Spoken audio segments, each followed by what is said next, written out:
Conservation Commission meeting for Wednesday, April 24th, 2024. Please be advised this open meeting may be broadcast live by Westford Cable Access TV and recorded for playback online. Attendees are reminded that by attending this meeting, you consent to your likeness and audio being used for rebroadcast by WCAT. So, our first agenda item at 7 o'clock is open forum, and I would just like to take a moment to recognize and thank Eric Foley for 30 years as a member of the Westford Conservation Commission. 30 more?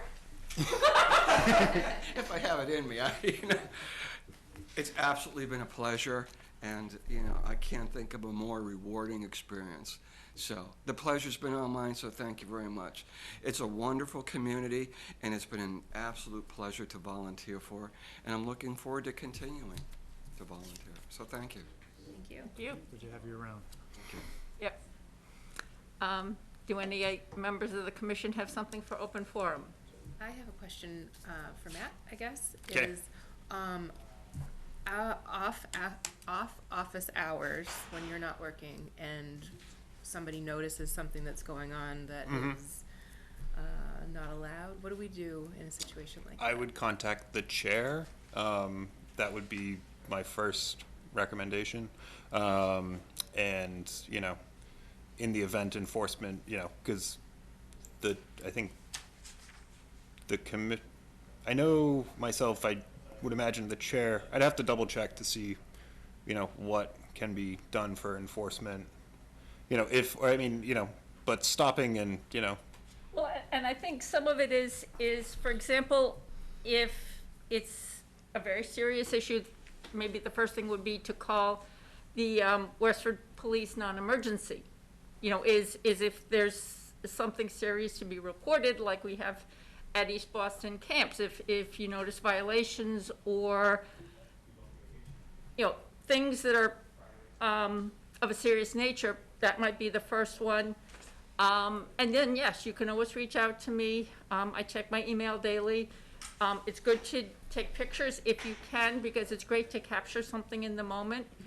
But I don't know that we're ever in a position to, in most cases, to stop it, intervene right while it's happening. A lot of the times when something like that, when an issue occurs, a lot of it is corrective action after the fact. I think it's very rarely that we're able to kind of stop something in mid-cycle. I agree. Yes. Okay, just Yep. give you the information you're looking for? Thank you. Okay. The state doesn't have somebody on a duty call? I think like a if circuit it's, rider that's on weekends or something, or, there's no?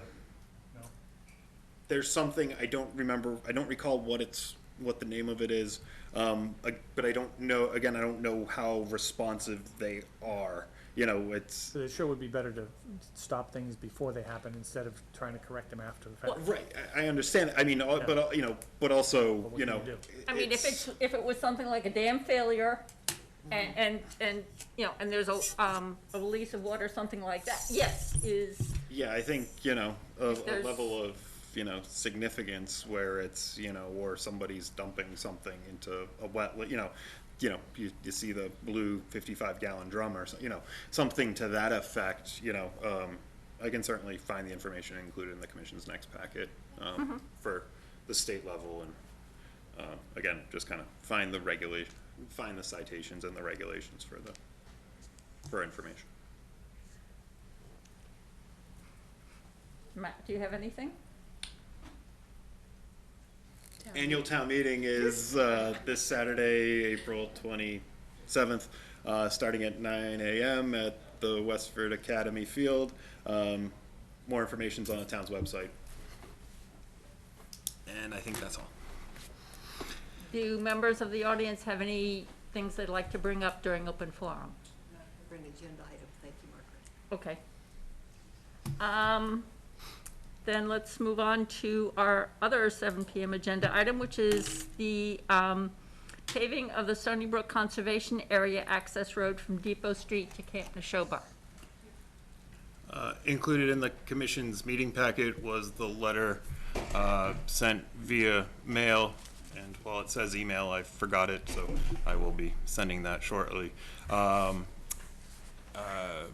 Based upon the discussion at the commission's April 11th meeting. If I could speak, I'm Ellen Hardy, and I'm a member of the board of the Westford Land Preservation Foundation. With me is Nancy Rosinski, who was a founding member of the board back when we started, and we do hold the board of the CR for this property. Two things. I was surprised to find from Matt tonight that this was discussed at a previous meeting when we had not been informed of that, and I would ask that in the future, when there is a property discussed, there's a CR on the whole, whether it's this property or another, that person be known. But thanks to Nancy Rosinski, I found that it was on tonight's agenda because I had not picked up the mail. And this was, letter was sent on the 19th, and I don't pick up the Conservation Foundation mail every day. So I've just gotten this in the last few hours, and the board has not had a chance to consider it. The other board members I emailed, but we haven't. So I would ask that there be no further discussion of this or deliberation until the board of the Westford Land Preservation Foundation can discuss it and have input into any further discussion you have. I will say that last summer, when we noticed just as a huge volume of cars going in and out of the camps at the time that parents were dropping kids off and picking them up, we were concerned because the earlier camps, both when East Boston camps were there and even when Marcus Lewis was there, the children arrived by bus, and there was one vehicle that went in at the beginning of the day and one that left. And we all said at a meeting, and it was the end of the summer, so we thought no need to bring it up now, we'll talk to the CONSCOM about it before next season, and that fell off our to-do list.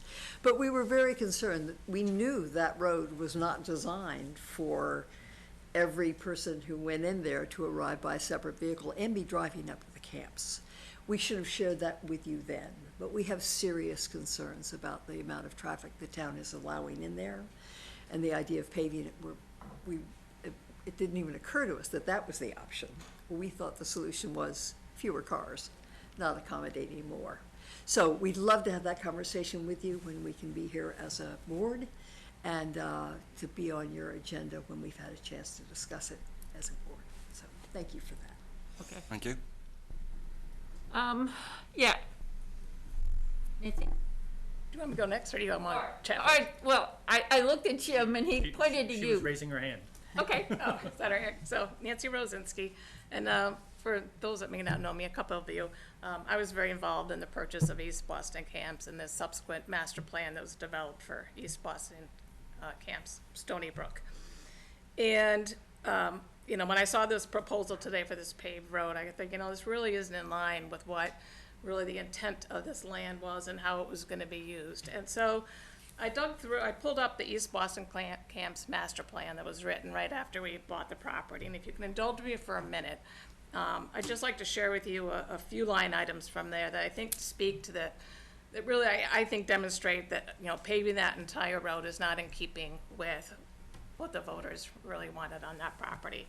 So as far as the vision that came up on this master plan, it says, you know, the property's natural features will be protected and environmental impacts of human activity will be minimized. The feeling of serenity, peacefulness, and quiet will be preserved. Then the plan has 4 goals, and obviously I'm not reading everything, I'm just pulling out the ones that are applicable. The first goal is to preserve the natural resources and scenic beauty of this site.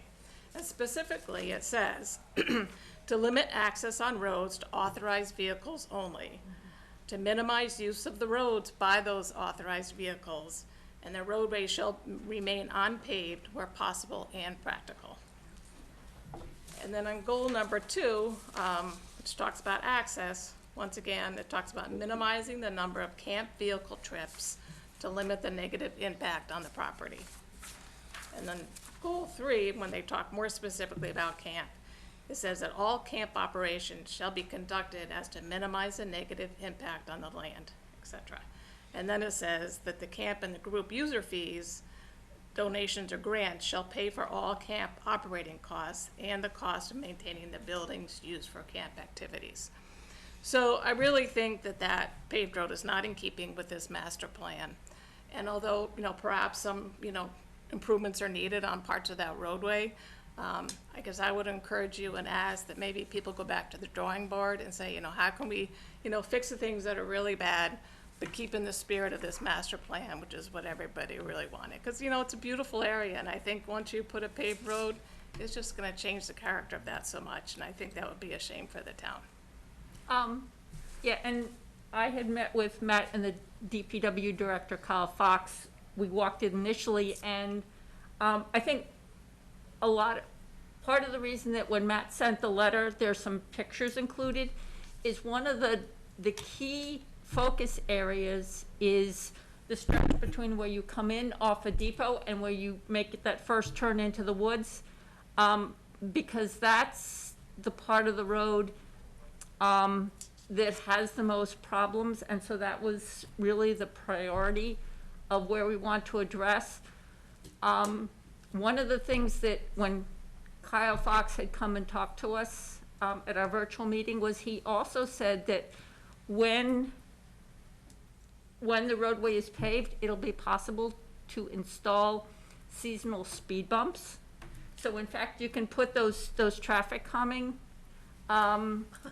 no, God, it's not No, in I mean, that's just so. the spirit of The what. concept that people will be driving into East Boston camps at such a speed that they need a speed bump is just so That's what antithetical to Yeah. everything Yeah. that this document set out. That's exactly what I mean- happens I mean- every time we get a, So another paving. my, It smooths the road out, and the next day, the people that are racing in to drop the kid off before they gotta race to work, they're cruising in there way too fast, and likewise in the evening, when they're racing in to pick up the kids to take them home. I mean, Jim, Happens I every year. understand your point, and certainly, year. I'm aware of that.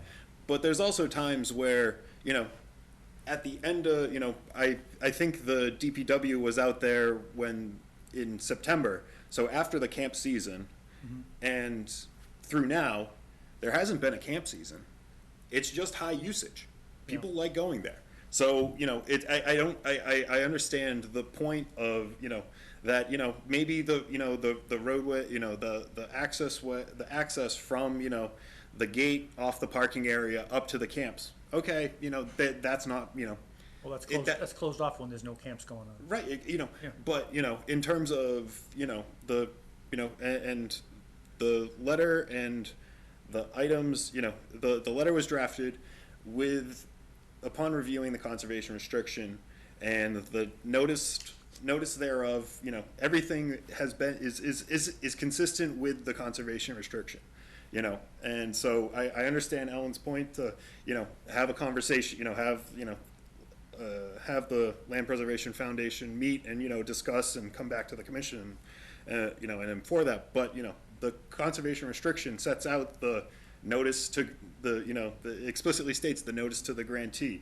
The language of the letter is, Oh, yeah. incorporates the language, the necessary language for, But I such a must point out to you that simply notifying the board that that is being considered is not the end of the road, Matt. Oh, no. All that does No, is, it starts- it starts it for you. I thought you meant Right, everything, the no, letter it's- of the law had been met. No, I'm saying- The holders of the CR have Right. the last word Oh, on yes. whether this happens. and Thank you. that it's Just wanted- consistent with, Okay. and Just you wanted to have, clarify the responsibility, the notice to the grantee and the notice to the grantor, those are what has to be, the That's the process. start of the Right, conversation. Right, the process Okay. to the, Right. that's the process. So do you think that this would be on the agenda for your May meeting, or I just want to, figure out what our, It's, meeting I is- plan on keeping it on the agenda as a discussion item, so we don't forget, so the commission doesn't fall off.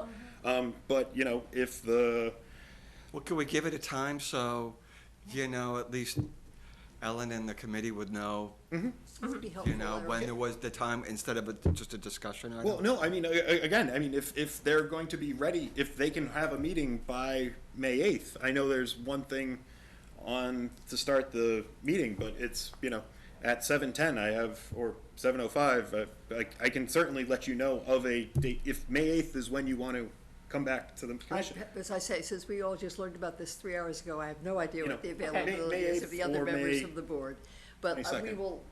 will aim for having a recommendation to you by the 8th of May, and to be on your agenda there for a real discussion and to consider. Would that work for you, Madam Chairman?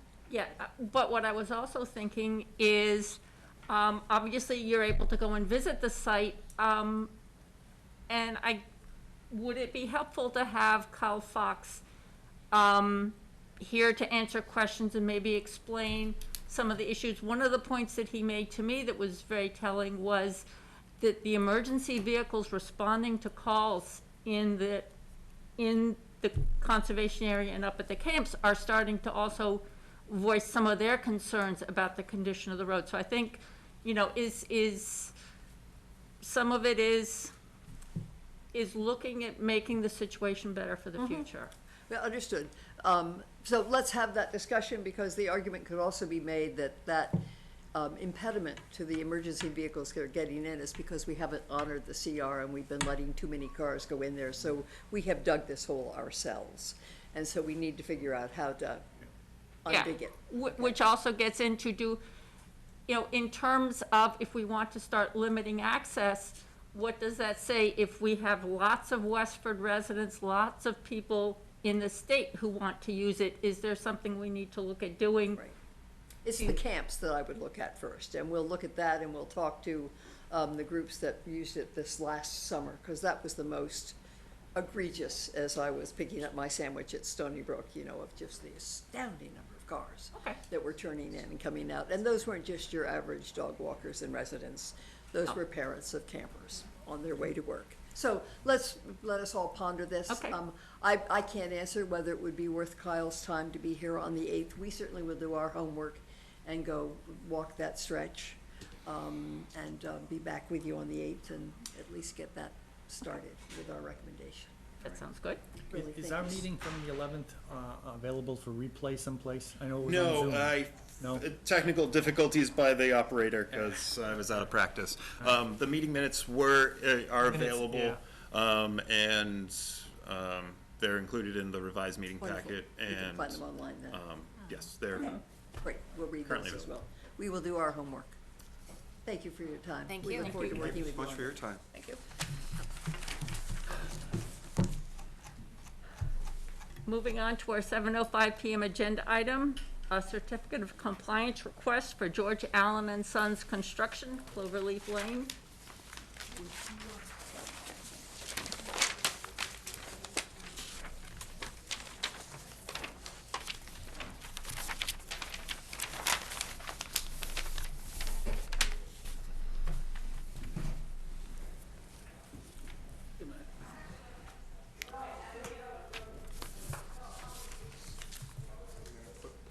Oh, yeah, there you go. I had the letter open I don't know just how you for. wanna go about this. No, I'd just start with the process and where you're at and. We've applied for a certificate of compliance for the subdivision at Griffin Circle. It's a 6-lot subdivision, went through subdivision control, conservation for an order of conditions, full drainage design and such. Subdivision is done. We applied for a certificate of compliance. Couple things from the first round. We put some posts out, put them outside of the 50-foot no alteration zone, but it did say in the order of conditions that they would be at the limit of work. That limit of work was outside, well outside the 50-foot no alteration zone, so we would, have less clearing at the beginning of the subdivision. So we did replace those posts and put a new plan. Also, on house number 6, kind of snowballed on the applicant that the deck ended up within the 75-foot no build zone. It was just kind of one of them things. They ended up moving the house a little bit with the septic system. Then when they marketed it, it was a deeper house than what was on the original plan. On the original plan, pretty much don't know what you're gonna market, what you're gonna sell. And then the buyer also requested a larger deck. So there was no ill intention, it was just really an oversight. We did turn in an as-built plan showing it prior to occupancy, and it just kind of almost slipped through the cracks a little bit, I guess, until we got to this process. What we're hoping to be able to do is just to provide a large restoration area to enhance the buffer zone within the 50-foot, right at that particular spot, and hoping that will satisfy the commission for our mistake of overbuilding the deck. There was some activity on Lot 5, I think, that came in front of you, that was post-sale, so it has nothing to do with the applicant, but on Lot 5, I think you allowed them to put a pool in the yard and such, but we did not add any of that activity to this plan, because we don't own that lot anymore. Anyway, any questions? Glad to answer them. Name for the records. Oh, I'm sorry, Stephen Dresser, Dress Williamson Way, civil engineering. Thank you. Jim? A question for Matt, the pool and the, I also read about an expanded driveway for lot 5, right? Yeah, but that has nothing to do with You're this. right, but are those were all permitted properly? The driveway I'm still looking into. The pool was there was an RDA the commission issued All right, good. in October, November timeframe. And I think there was a condition requiring an as-built plan when that was completed. And we don't know about the driveway? The driveway, I'll have to look in. I don't recall anything. And, you know, if there's something that was changed from the approved plan and, you know, that changed over time, post-sale, again, you know, we can follow up with the. I'm sure about that it's all done, that was all. Yeah, I processed. remember, Okay. All right, good, thank you. going out, saw something different, but wasn't like that previously. One more. Yep. Question. Between lots 5 and 3, there's the trail easement in there. Is it an 8-foot wide Yes. path? Is there any markings on that at all? There's fences on both sides. One, a stockade fence. You can kind of see. Lots of, that's the start? Yeah, you can kind of see again, one of the, there's a split rail fence kind of on the property boundary. And then on lot 5, there's a stockade fence? Yes. Yeah. And that was, to delineate kind of the access coming off of the cul-de-sac, and is certainly. It's constructed as well, it's been, you know, put stone in it. The trail easement is, okay, so there's here, right? Yeah, and that, yeah, There's something also that comes down off the. S- there's 8 foot, no, line. so, oh, that, It's in the plan, I don't know what page it's on. yeah, yeah. so that was, that was the, trail easement that Yeah. showed the original subdivision's trail easement, not the one that got changed. Yeah, there was a revision. And so the meeting packet has the updated, plan showing the, Plan doesn't match this. I know, Oh, okay. yes, this was received yesterday, yes, I think you guys sent that. So the trail easement as shown on the plan, on the screen, Yeah. and in the revised meeting packet shows it shows the current trail easement and the current trail within the trail easement. So the previous plan, this is the plan you're referring to, that was originally submitted, shows this. Yes. Yes, this was, in one of my comments on the as-built, was to show the 8-foot, to show the trail easement in its current, Okay. Can I see Recorded it- Can I see condition. it in today's current recorded? I want to see if it just ends off the edge of it keeps going, goes to 12 feet wide and keeps going all the way to the property line? yes. Good, I'm good, thank you.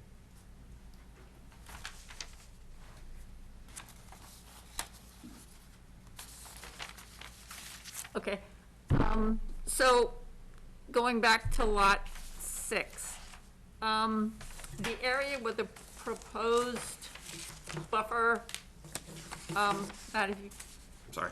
yeah, Lot lot four. 4. Lot 4, number 6, okay, Okay. sorry. the area of the proposed restoration area, what's in that location now? It's kind of a meadow grasses. Okay. I might know the actual plants better than me, but it's just open, so there is room for enhancement of it to give some more protection of critters and Okay, that type of thing. and just, I guess my question was, in terms of the while it's in the no disturb area, correct? The restoration area, Yes. it's it's within the 50-foot.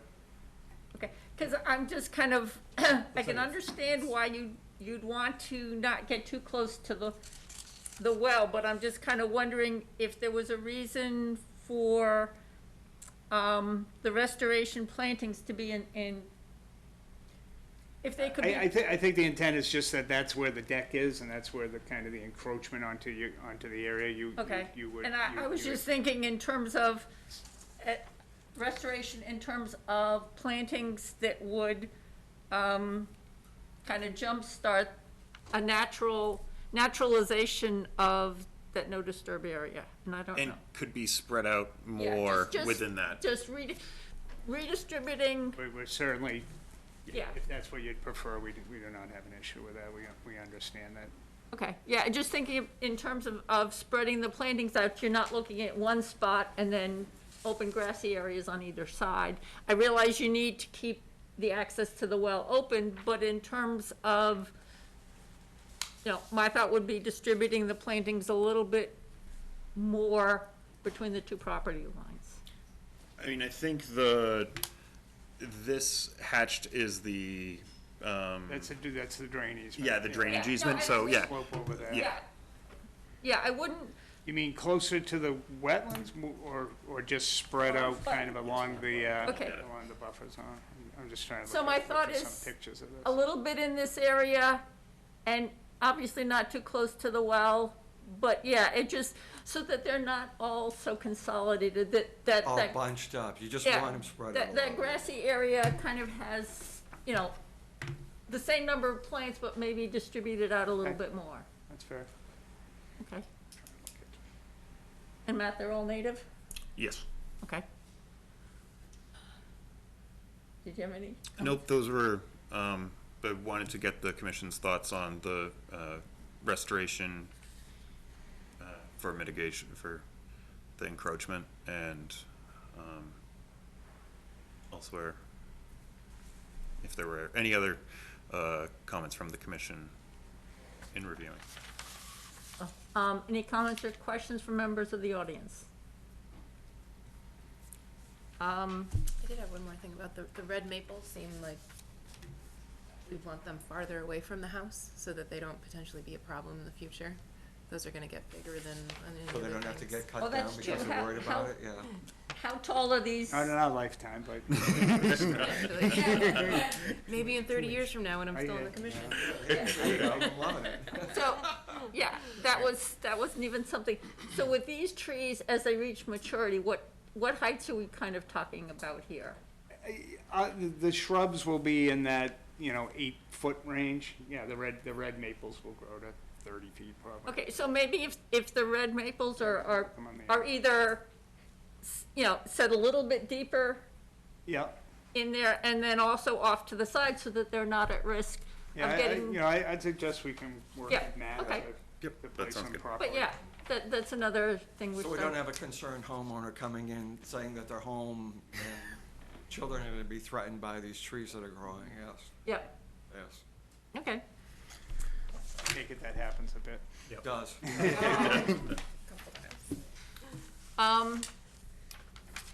So if there are no other comments or questions, can I have a motion to issue a? I would wait to issue the certificate of compliance until after the plantings, and we can just, again, if that's the, the last pieces of the puzzle, it's, once they get installed and inspected, we can, certainly have it That gonna back. work for you?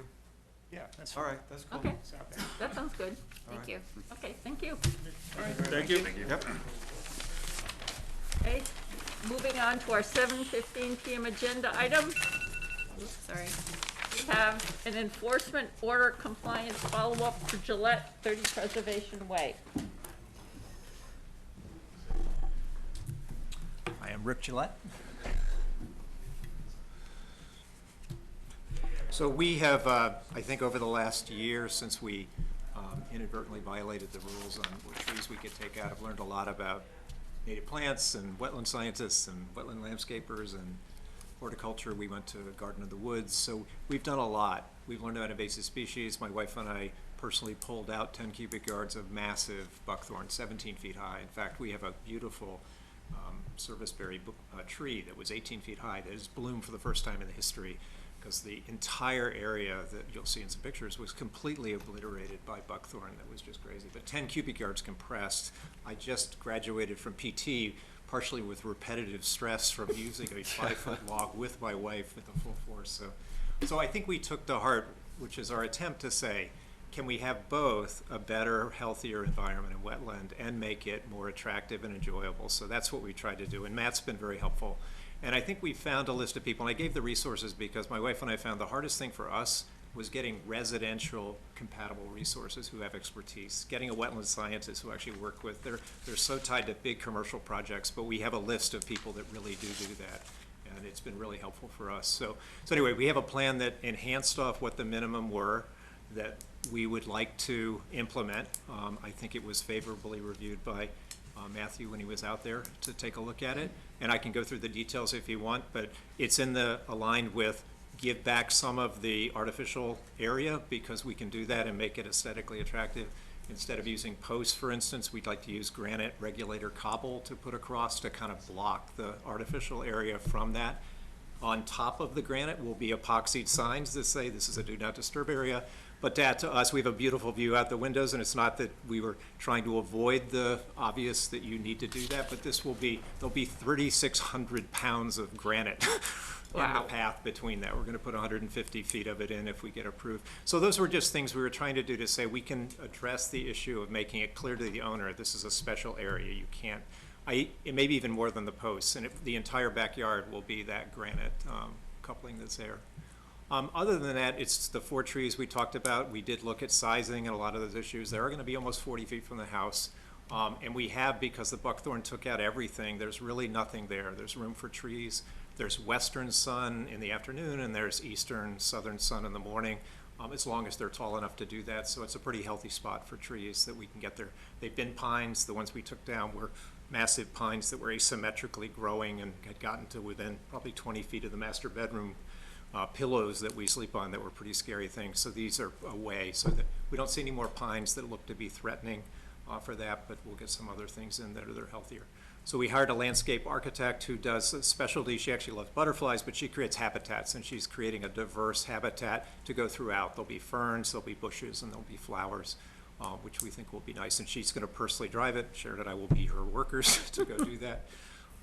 The only other thing is we looked for things, since we're removing several 100 square feet of turf in this, something to restore the natural characteristics of the soil. So we found a scientific soil company in Rowley who makes an MA, Massachusetts source, maple, oak, shredded leaf, heated to get rid of pathogens, and then just composted. A really nice looking soil enhancer that can basically accelerate getting the forest back to where it was, where we're having to displace the turf that's there now. That was blessed by the wetland scientists, by the landscaper. They said that's far better than leaving it because we have all the buckthorn. I think the only other thing, and that was one that I think Matt raised, recommendation from Minnesota, who has terrible buckthorn, is if you can't get the stumps out, one of them is 12 inches in diameter, a cluster, we can't get it out, and we wouldn't want to dig it out. They recommend take heavy poly bags and just wrap that and stake it in. And that gets you away from herbicides and so forth. So we asked for permission to do that in selected areas. Because we are selling our home and moving to get closer to Sharon's mother who lost her husband. So we're moving, and we weren't planning originally to do that, but it isn't likely we're going to get people, I think, quite as enthusiastic for us to remove invasive species. We'd like it to be more naturally able to suppress that. But we were actually pleasantly surprised, and the wetland scientist was pretty amazed how little came back we did pull out 90% of all the roots. So if we can get something back in there soon enough, give it a chance to establish, we think there's a good shot that there'll be some amount of trimming each year to get rid of it, but they're very easy to get rid of when they're small, and if we can stop the stumps completely, that'll stop most of it. I guess the only other was number 7. We, during the course of the violation, heavy equipment came in to get rid of these 120-foot pine tree, or one of the ones, and we did move some soil and some leaf debris and grass debris that had been stacked outside that got moved in by this rather large vehicle. We just suggested it would be less of a slope into the wetland and more what it was naturally if we're allowed to use hand tools to kind of grade that slightly to bring it back to where it was. Everybody on the team supported that as something, if you guys approved it, would be a good thing to do for the wetland. And I think, unless I'm forgetting, was there anything else? No, and the timeline, just, looking to do it now, and now's a good time to plan things, so. Yeah, everything's lined, if you guys are good to go, everything's lined up and to do it all. So Matt, with some of the details that he's mentioned, are there any details that need to be, in terms of what has been proposed that we want to agree with? Is there any more detail that needs to be added to the enforcement order so that it clearly covers everything? No, again, this, the commission kind of, and there's the posts and, if the commission's amenable to installing cobbles, kind of, that's, Okay. trade-off, and, I think the effort and the design is certainly going to achieve the intent of the items ordered in the enforcement order. Members of the commission have any comments? Okay. I really appreciate all the thought, the effort, the sweat equity you've put into it. Any comments or questions from members of the audience? So can I have a motion to approve the modifications to the cobbles and To approve the the plan, the plan as required by the planting enforcement. plan is required, well, the work plan is proposed. So move. Second. All those in favor? Aye. Thank you very much. Thank you very I much. just want to say, Matt's been really good to work with, so I think he was very helpful to help us figure out what's possible or not, so he was part of our learning process, so we appreciate that. But thanks for all you do. Thank you. And, Thank you. thank you. Take care. You too. Moving on to our 7:20 PM agenda item. It's a public hearing for Spalding Hill Homes Incorporated, 22 St. Paul Lane, lot 17. Under Massachusetts General Law, Chapter 131, Section 40, the Wetlands Protection Act, and Westford's non-zoning wetlands bylaw, Chapter 171, the Westford Conservation Commission will hold a public hearing on Wednesday, April 24th, 2024, at 7:20 PM in Meeting Room 201 at Town Hall, 55 Main Street, to consider the notice of intent application of David Guthrie, Spalding Hill Homes Incorporated, for clearing and grading associated with the construction of a single-family dwelling within 100 feet of bordering vegetated wetlands at 22 St. Paul Lane. Very good. Good evening, Mark Slager from Allen Engineering, here on behalf of Spalding Hill Homes. Before I start on this particular lot, I'd like to give you a quick update on the site itself. We have finally finished the plowing season, so I've instructed the developer to put the silt sacks back in the catch basins. He has swept the entire site. Normally, the sweeping is done on pretty much a daily basis in the work area, but he's gone ahead and swept not only the work area, but the entire site and the adjacent roadways, including Groton Road. Next week, he is scheduled to vacuum out all of the catch basins on the site and adjacent site down on Groton Road, and also the one near the vernal pool at Keys Road, and then he'll be installing the silt sacks back in. As you know, we've received a report from Oxbow that all of the sediment that had breached from the lower basin has been cleaned up, so we're moving forward in that regard. They are looking to get in a whole bunch more foundations at the lower end of the site so they can get the site stabilized by the end of, probably by the end of June or so, and get that portion of the site stabilized so that if we do have the same repetitive rainstorms that we did last year, we won't have nearly as many issues, or no issues, preferably. And with that, I'll just go right into this lot. This is lot 17. It's at the far northwest end of the site. It's a single-family home with a septic system, and the only work proposed within the buffer zone is the grading associated with the septic system.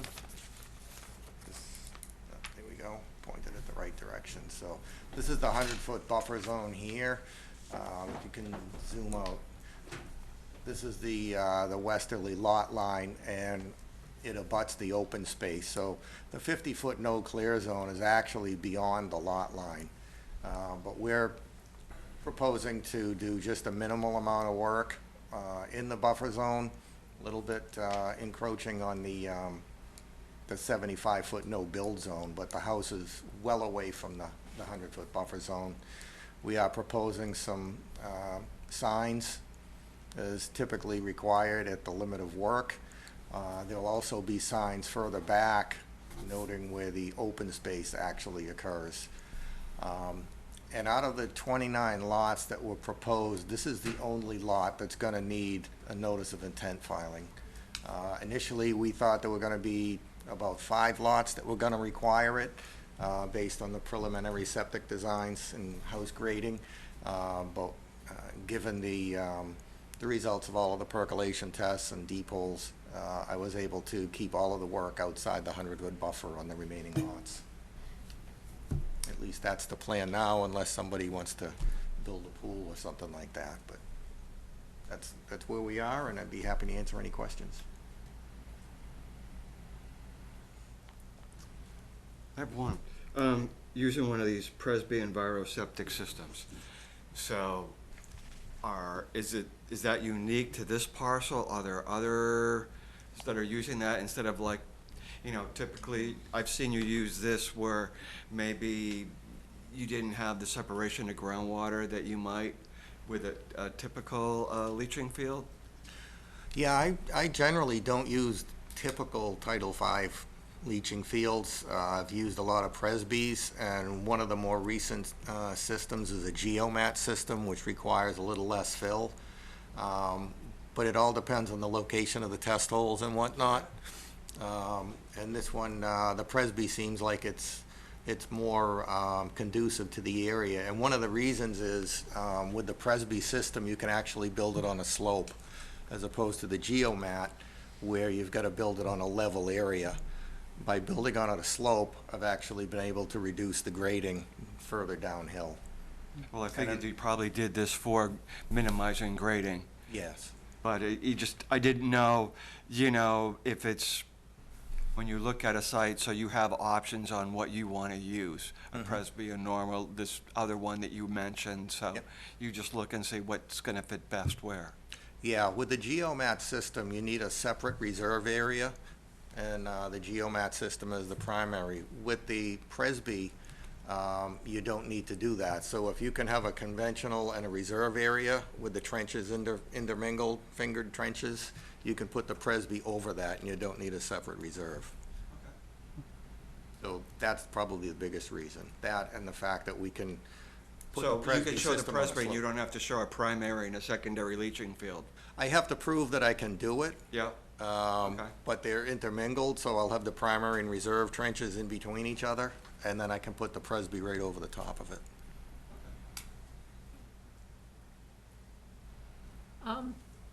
Matt, what's that square, I'm sorry, Mark. What's that square bump out on the back of the, This, yes, that's a deck. okay, There's a deck, and there's gonna be a crushed stone drip edge around the house, including crushed stone beneath the deck too, and that's gonna handle all of the roof runoff. So we have a reduction in the rate of runoff from this particular lot. so the dimensions of that deck are 12 by 16. 12 by 16, okay. And the crushed stone is 24 inches wide around the entire house and 18 inches deep. Okay. With the conservation signs that are noted on the plan, what's the distance between the signs? Typically around 50 feet. I do either 50 feet or if there's a drastic bend, like this is at the 100-foot, even though the limit of work is back here, I just put it at the 100-foot, and then there's another one here, another one here, another one here, and then another one back down in here, just so that it shows the delineation of where the limit of work is gonna be, which is gonna be obvious out there anyway. How heavily vegetated is that edge of the, It's actually fairly sparse. There's some mature trees, but they're, you know, I don't know if you recall this particular area when we did the site walk for the trail. It is fairly open back there. There's not a lot of heavy undergrowth, understory. Just a lot of mature trees. okay. Yeah, my only concern with there being approximately 50 feet between the posts is if a future homeowner is thinking about pushing that side of their lawn back, there's a great enough distance between the posts that they might not necessarily, Yes, I mean, one of the standard conditions for, you know, Well, that's true, 'cause it's also in the buffer zone. you know, it gets included in the deed, you know, the purchase and sale and the deed for the property. There is a notification. And, you know, acknowledgement of the buyer. Okay. So, you know, I think, and that's for all future buyers as well? Stays with the deed. yeah, I mean, Yeah, it's on the deed, and at least then, you know, it's Okay, the I don't know, you know, it certainly prevents the I don't know. Okay. You know, if the applicant is amenable, you know, I'd request the signs go up on the other lots too, just to, you know, if possible.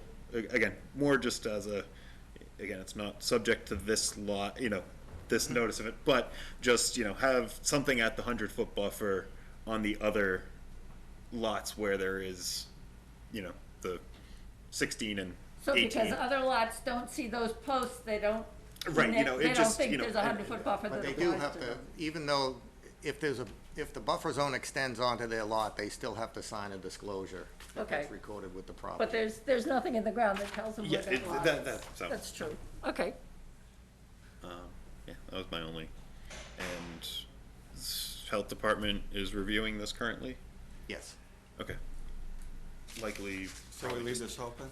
Yeah, I mean, I need to draft the special conditions, but also imagine a special condition would be for, you know, the final approved septic plan, you know, again, changes here, there, you know, if the commission's generally in acknowledgement that this is satisfactory, we can move forward for the commission's meeting on the 8th. Any comments or questions from members of the audience? So, excuse me. Can I have a motion to continue the public hearing to May 8th? So move. Second. All those in favor? Aye. Okay. See you on the 8th. Thank you very much. Thank you. Congratulations on 30 years. Time flies when you're having fun, huh? Does. You've been right there with me, so what can I say? Misery loves company. Okay, so, moving on to our 7:30 PM agenda item. It's a continuation of public hearing and issue order of conditions for Seal Harbor LLC and SNS Holdings 427 and 429 Groton Road. And I just want to note that I included the notice of intent narrative and the stormwater report, which was included and provided for the first hearing that I failed to include in the commission's packet. So that's why this is a little bit longer. The section's certainly a little bit longer, but. Good evening. I'm Matt Stengel with Land Tech Consultants with Mark Alger from Seal Harbor LLC. Since the last hearing a few weeks ago, we submitted a revised site plan. Just updated a few things that I think were brought up in the last hearing. One of them, I think Jim brought up that there was a gas line that was conflicting with a rain garden. which was kind of at the edge of like the restoration area. We located flags that were from the dig safe for that gas line, moved that rain garden away from there just to remove any conflicts for excavating that rain garden. Also, the plan was updated with new wetland and stream bank flagging. We had a botanist out to do a delineation for the west side of Blue Brook, and he ended up doing both sides for the wetlands and the stream. So we just wanted to reflect that on the notice of intent for these lots 4 and 5. The delineation didn't vary too much from what we had shown on the original plan. Some of the offset distances are a little different, give or take a few feet, but no significant changes.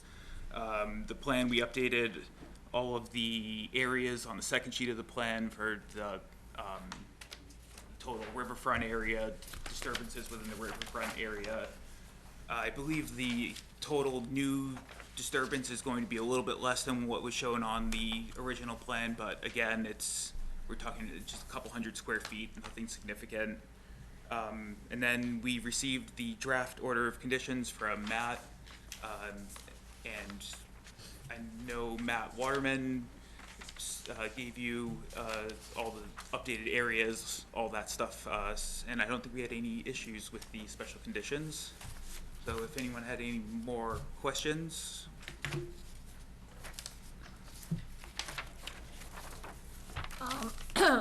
So I did have a couple of questions because we have a very, very long driveway. So I'm always thinking about snow plowing.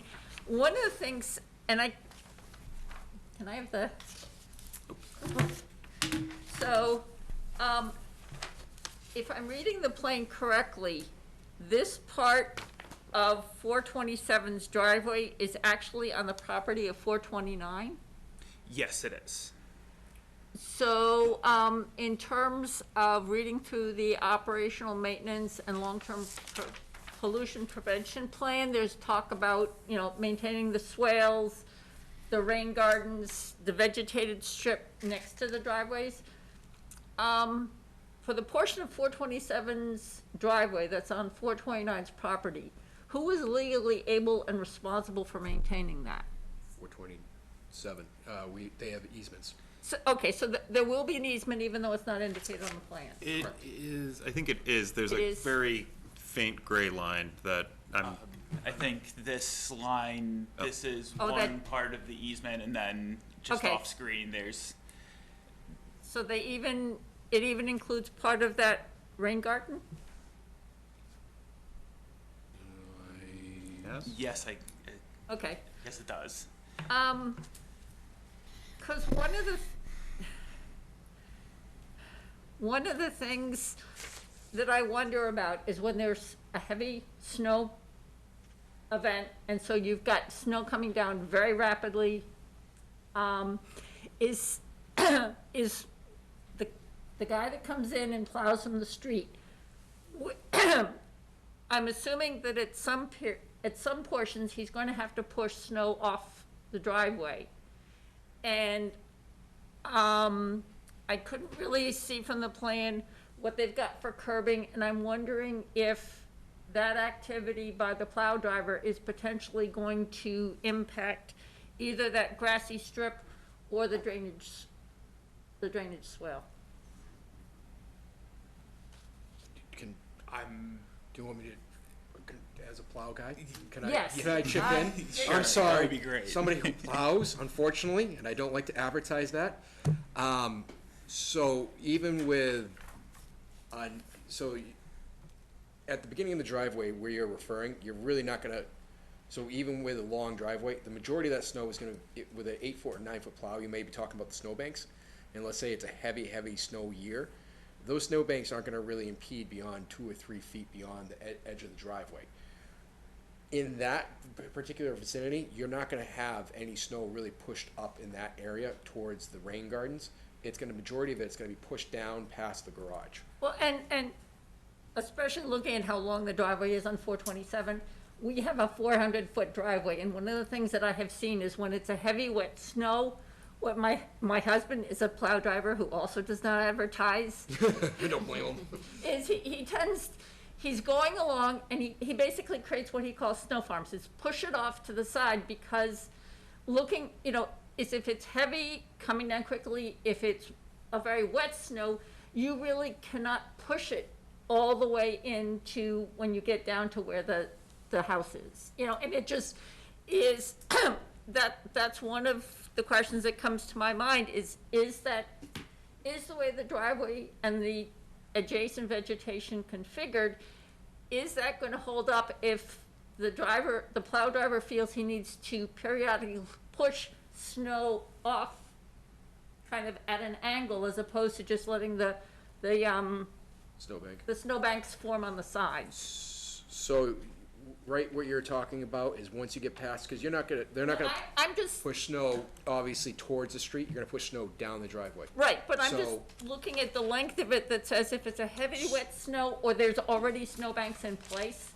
is thinking about, my concern is there a risk to the drainage structure or If I had the, to do it, yeah. right where where the Is septic system. That's a, Don't look at it. don't look at it, but yeah, Hopefully I got pointed the right way and hopefully I don't hit anybody in the eye. yeah, Right here in the curve, right Yeah. in this vicinity, that's right about where you would, before you make a curve. I mean, I'm assuming that you're not plowing with like a Chevy Colorado, or you're not plowing with a Ford Ranger and it's a half-ton, three-quarter-ton, 1 ton.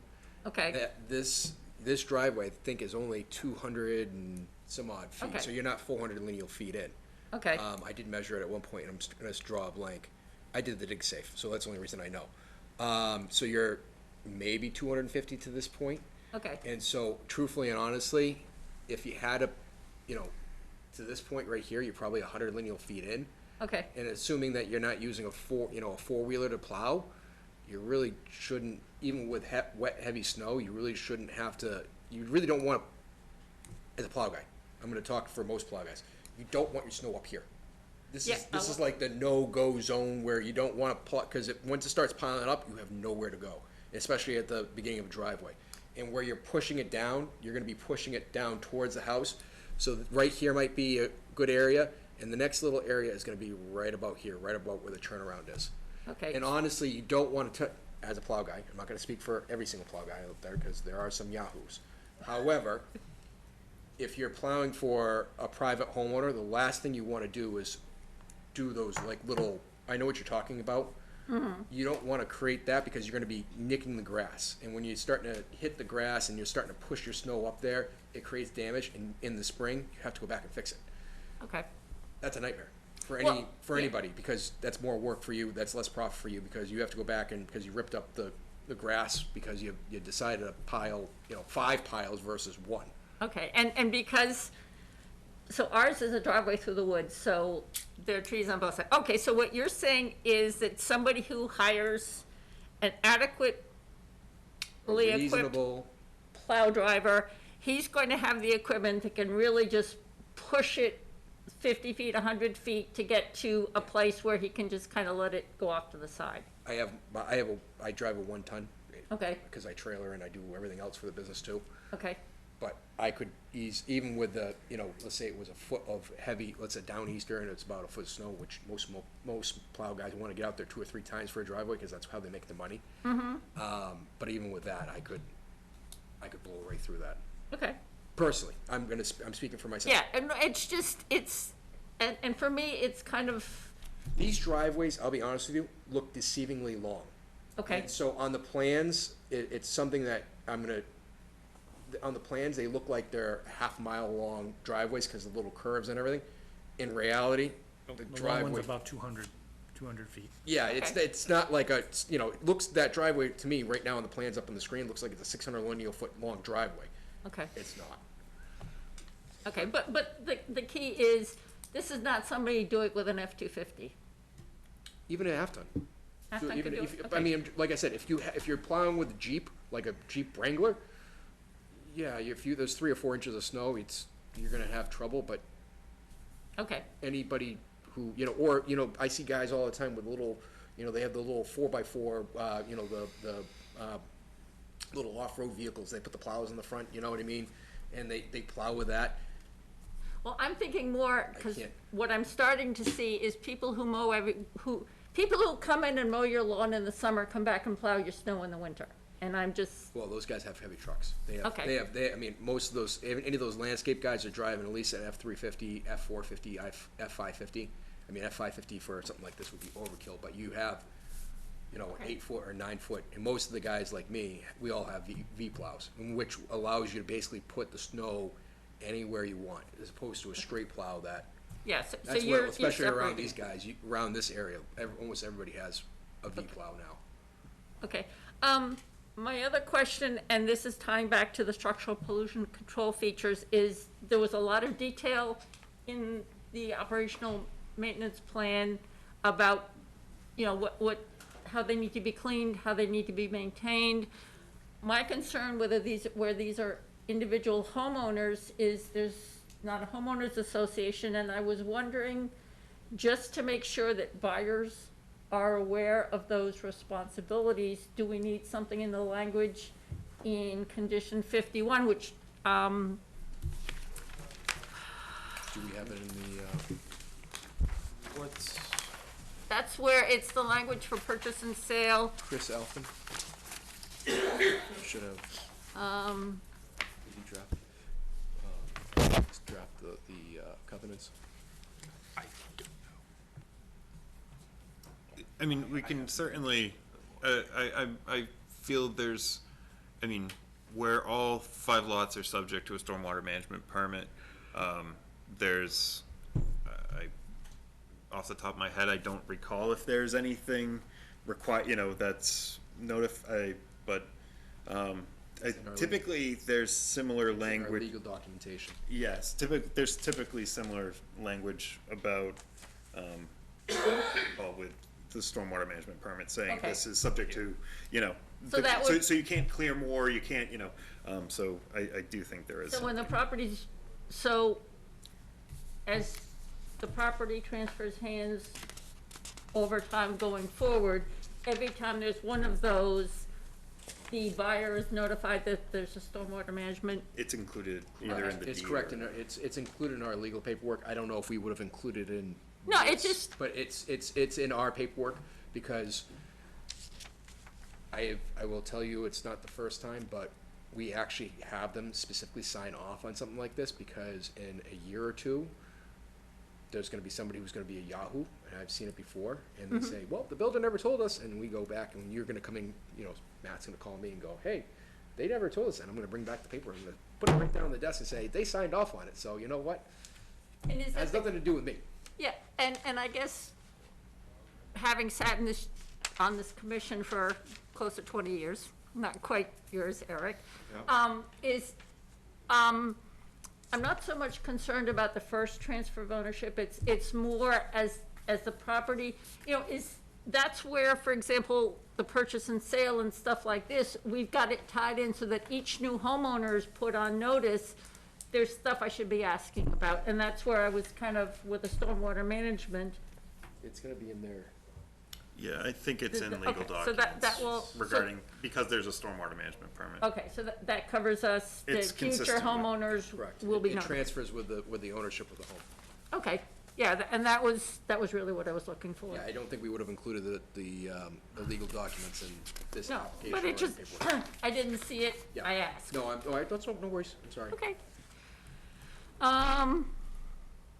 And that was my question, so, There's impervious calculations that have to go into one. Yes, there's a finding, if there's no further questions with the plan, we can go over to the special conditions.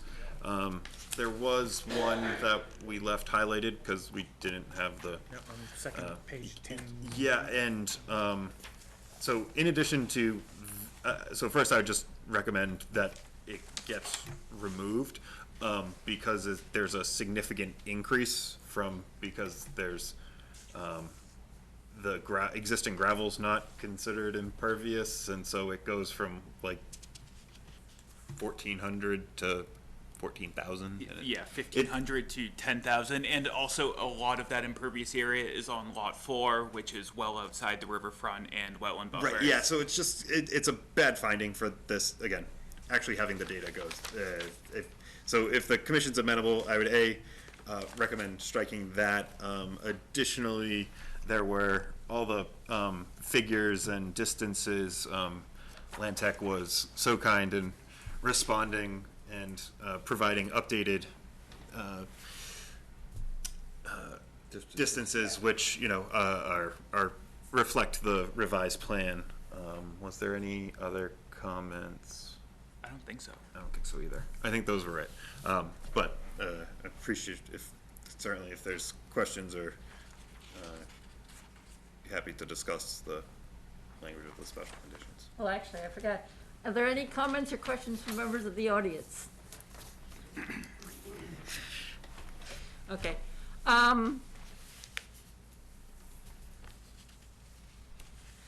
You're all set?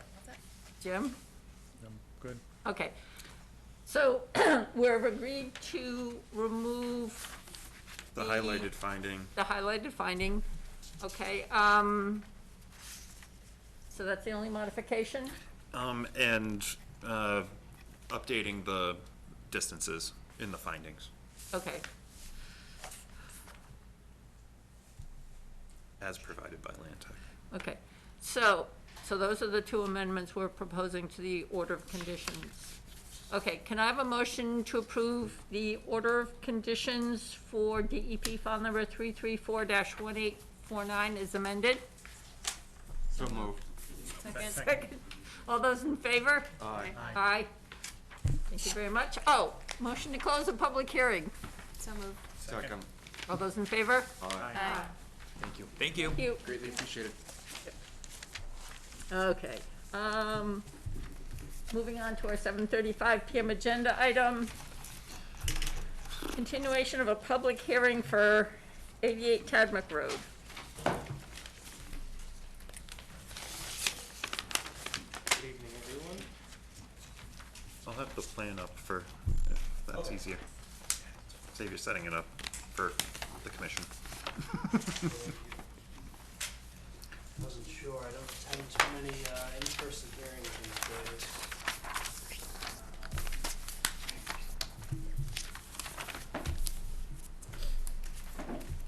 This is the.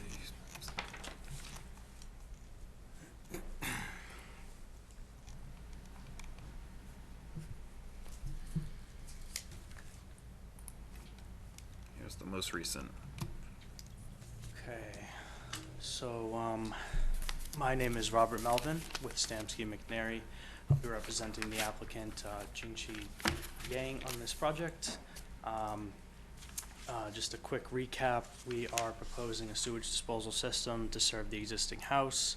The existing system is failing, and we propose the system within the 100-foot buffer zone bordering vegetated wetlands. We're also proposing a drinking water well. I was supposed to be attending with a representative from Skilling's. Unfortunately, they couldn't make it. But I'd like to quickly go through our plan together, and I'm more than willing to answer any questions that have to do with the well installation. If there's anything that I can't answer, I can go ahead and talk to Skilling's and get you guys an answer. So we have actually moved the well closer, or I guess I should say further from the wetland there. The reason being is that in order to install the well, we need a large vehicle for the drill rig. So if you look on the second sheet here, sort of in the middle toward the bottom of the sheet, we have a temporary access detail. So I met Derek Skillings on the site last month, and we discussed what would be required for that vehicle to get onto the site and drill a well. So he basically explained to me that we need a quite flat level landing for the vehicle to sit on while it's drilling the well. So if we were to try and drill the well right up against the wetland, we would end up having to fill over the wetland or come up with some odd solution to do so. So ultimately, we've ended up pulling the well back and creating this temporary access road. Now, we're not coming in off the driveway because the driveway is just simply too steep. So we're building up sort of a ramp from Tadmuck Road going down to the proposed well location. This entire path, as well as the grading for it, is temporary and is to be done before the installation of the septic system. So as soon as the well has been drilled and it's ensured that it's working correctly, the septic installer can get to work and this ramp will be taken down. And for this phase of construction, we are going to still be providing the siltation barrier around the back of the property. And we are also providing a temporary pipe, if you will. As a reminder, there's a culvert underneath Tadmuck Road which discharges sort of in the bottom corner here.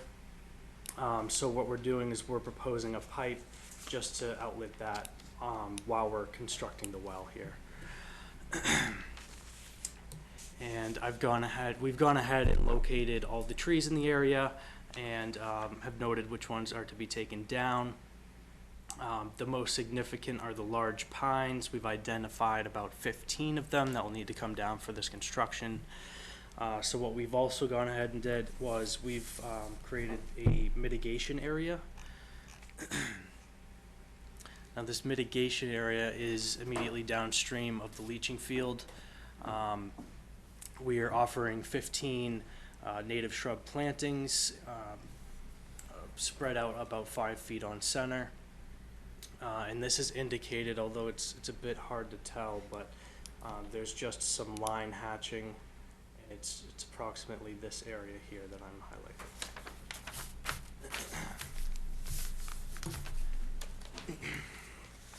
So, we've also had to raise the leaching field.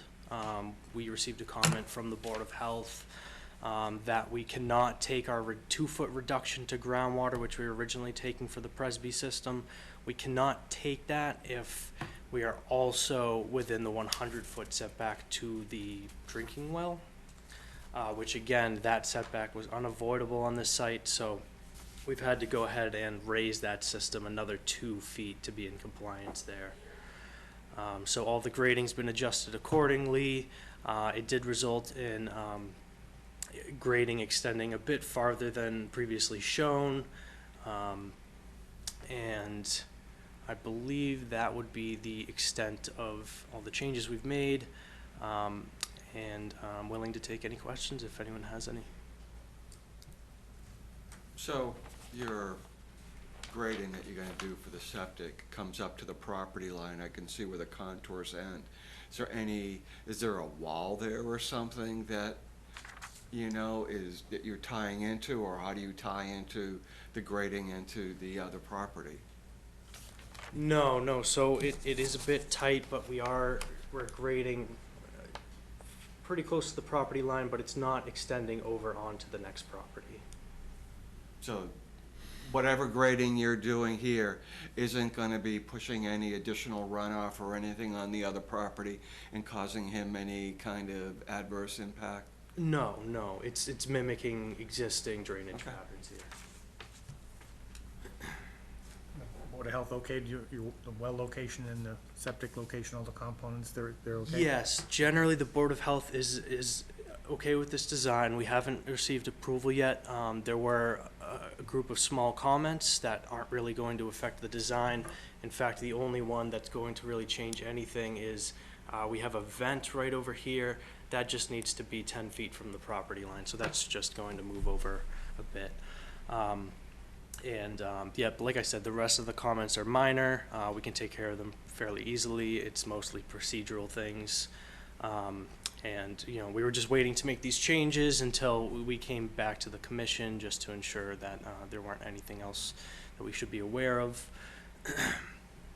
But yes, we're very close with the Board of Health.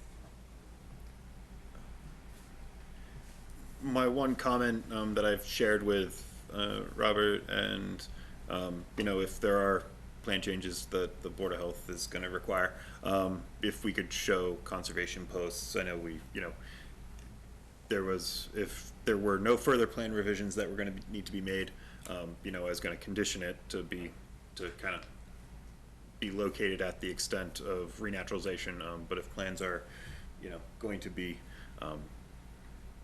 changed showing the vent, just have conservation posts shown, Sure. kind of at the area of the edge of renaturalization, kind of so in the encompassing the planted area. Okay. Yeah, so, I did forget to mention that, I talked with the applicant and they are willing to do so. We can certainly show those on the plan. I do have a quick question about those. Is there a minimum amount of spacing between the posts that you guys typically like to see? I generally recommend, somewhere between 25 and 50 feet. I mean, going from one to the next, changes, of course, that would be the, so, where there's the bend here, bend there. And again, I don't know how long, one at the kind of down at that point, and, Sure. And there was, just because it's been a while since this public hearing was before us, there was a little bit of landscape dumping at the edge of the wetland resource. That would likely be a special condition, early on, have that removed, by hand and disposed of. Just, if we're there, we can kind of address it Right. early on. But Okay. nothing beyond that. With the native shrubs that are proposed in the restoration area, do you have any candidate species identified? So we've gone ahead and chosen, it's 5 pussy willow, 5 high bush blueberry, and 5 New Jersey tea. Okay, so these are things that these are shrubs that will grow large enough to fill out, but they won't grow tall enough to become a problem on the slopes in the future? Right, exactly. Okay. Yep. On the And then the area will be allowed to, thank you. The area will be allowed to naturalize around them because of the Right. conservation posts, okay. Right, and we're proposing a native seed mix, or an erosion control seed mix in the area as well. Okay, because normally we want trees replaced by trees, but looking at the slopes you're dealing with, Maybe we could have larger bushes though. Right now they're proposing like 1 foot or, these look like kind of small what bushes. size? 1 foot is 12-inch? I mean, I would recommend standard nursery stock. That's kind of been, That's, and 1 foot, and again, 1 foot is, but is it size container or size height? I believe it's the height Okay. of the plant. Then I would say standard nursery stock of, 8-inch container. That would be my, something a little bit more hardier so that'll Yeah, I want something a little establish a more little bit robust where, Well, are we I also want these giving, things to be, you want these things to grow and kind of take over. And I'm looking at this and I'm like, is 15, these 15 shrubs gonna do that, They're Well- like this right now, they'll be like that. yeah, I was and hoping for it's, something a little more robust. and would we also give it a 2 growing season to establish? Yep, that would be Okay. a special Yeah, condition but- to. Yeah, I like the idea of nursery stock because I think, it's you really want the plant to be substantial enough that it can get off to a good start. Well, and if we're gonna check it and, yeah, we definitely want good plants because you're gonna be replanting them if they don't take. Yes. Or if they don't survive. Any comments or? So Okay. Noel, New Jersey tea, what is that? I have no idea. Yeah. It's a native species. That's special, that's Yeah, right. I- Bush I- back. I had to look it. I had to look it up, but Yeah. it is native. Looked it up on the Native Plant Trust. It is a native species. Okay. I'll try to have a photo for It's everybody. just, at the it's next a meeting. new one for me, Yeah, I've never heard of it. okay. Okay. Okay, so you need to, is this, We can continue this to the commission's next meeting. you need to draft special order? Draft special conditions, and see where get the final plan revisions for all of it, but certainly seems doable. Okay, so can I have a motion to continue the public hearing until our May 8th meeting? So moved. All those in favor? Aye. Aye. Okay. Thank you very much. Thank you.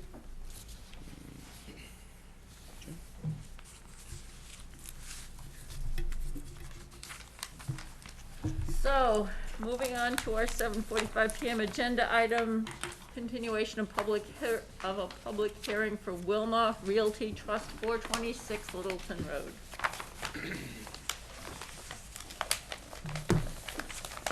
Madam Chair, members of the board, good evening. Good evening. Douglas DeShane representing the applicant. With me this evening, Daniel Carr from Stamsky and McNary, and David,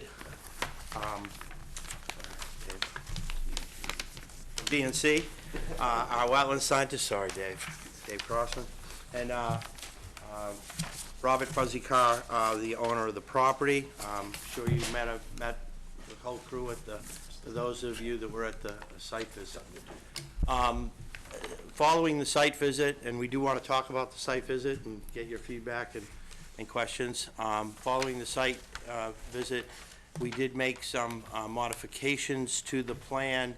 Those modifications were based on some of the review at the site visit, but mostly they were in response to the stormwater drainage review that was done by town engineers. So what I'd like to do, or whatever the board would like us to do, but at some point, I'd like to have Daniel give you a quick overview of those changes to the plan so that you know what we did. And I will say that we have, again, we submitted the revised plans and the answers to Paul and Jeremy's questions a little over a week ago. We haven't heard back from them, so we're waiting to hear whether, we've answered all their questions, so. But we did want to go over the changes that have been made to the plan and discuss any comments or questions you have regarding the site visit. Shall we start with reporting our observations on the site visit that was 6 weeks ago? Jim? I was concerned to the area with the proposed leaching field for the new building. It was extremely wet. There was like a couple of inches of standing water over what I thought was the whole area of the septic system.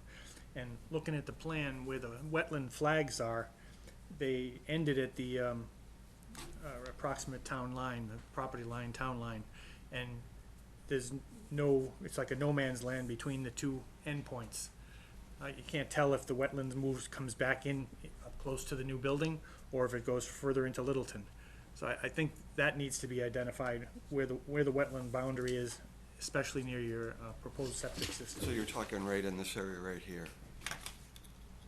Between wetland Yes, flags exactly. 28 and Exactly there, yeah. Because you want to know flag if this is 64. having any impact Right between to wetlands over here. this flag and this And flag, this what flag. happens? Yep. You can't tell. Your This whole con- area was very, very wet. There was standing water. So your concern is, do we have the required offset between the soil absorption system and the nearest wetlands? Yep. Even if they happen to be off-site? Okay. Wherever they are, yeah. Yeah. Don't know. I mean, I remember being out there and taking some pictures too, and just seeing standing water and leaves and rotted leaf and things to me that seem like, if not, under the state's wetlands Wetlands Act, but under our local wetlands bylaw, I would have thought they would have been jurisdictional. And, it's hard for me to reference them where they are in relation to the plan here, but I would say that, probably not too much far off the snow storage area. Hard for me to, in this area here where it was wet, Jim, kind of in where we were seeing the standing water. So was the flagging done strictly on vegetation or also with a soil component as well? It was with soils and vegetation combined. Okay. We have a resource area delineation approved. Yep. I'd like to mention too that the standing water that you saw is most likely from the test pits that were done for the septic system. So obviously when you dig a 10-foot hole and then you backfill it, water gets trapped in that hole from, heavy rains. That wasn't it. That wasn't it at all. We were looking at areas that hadn't been touched, hadn't been dug. I was just looking at leaf area in an area, and I was seeing standing water, and it was hydric right to the leaf. So it wasn't a dug area. Other areas over where it looked like it had been tracked back and forth, and there was water in the tracks, that was somewhat different.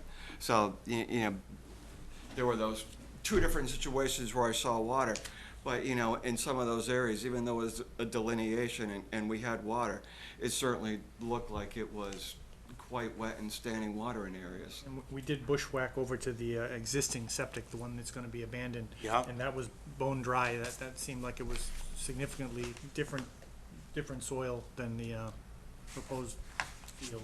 And I think some of the flagging that we see on this plan was not part of that original wetlands delineation.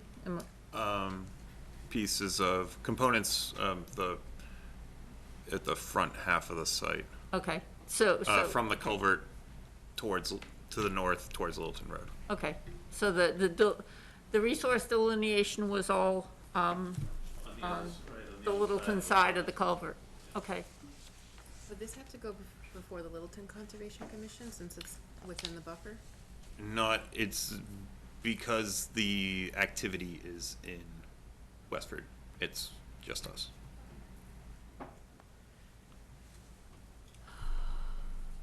Was there anything else we need to mention about the site visit?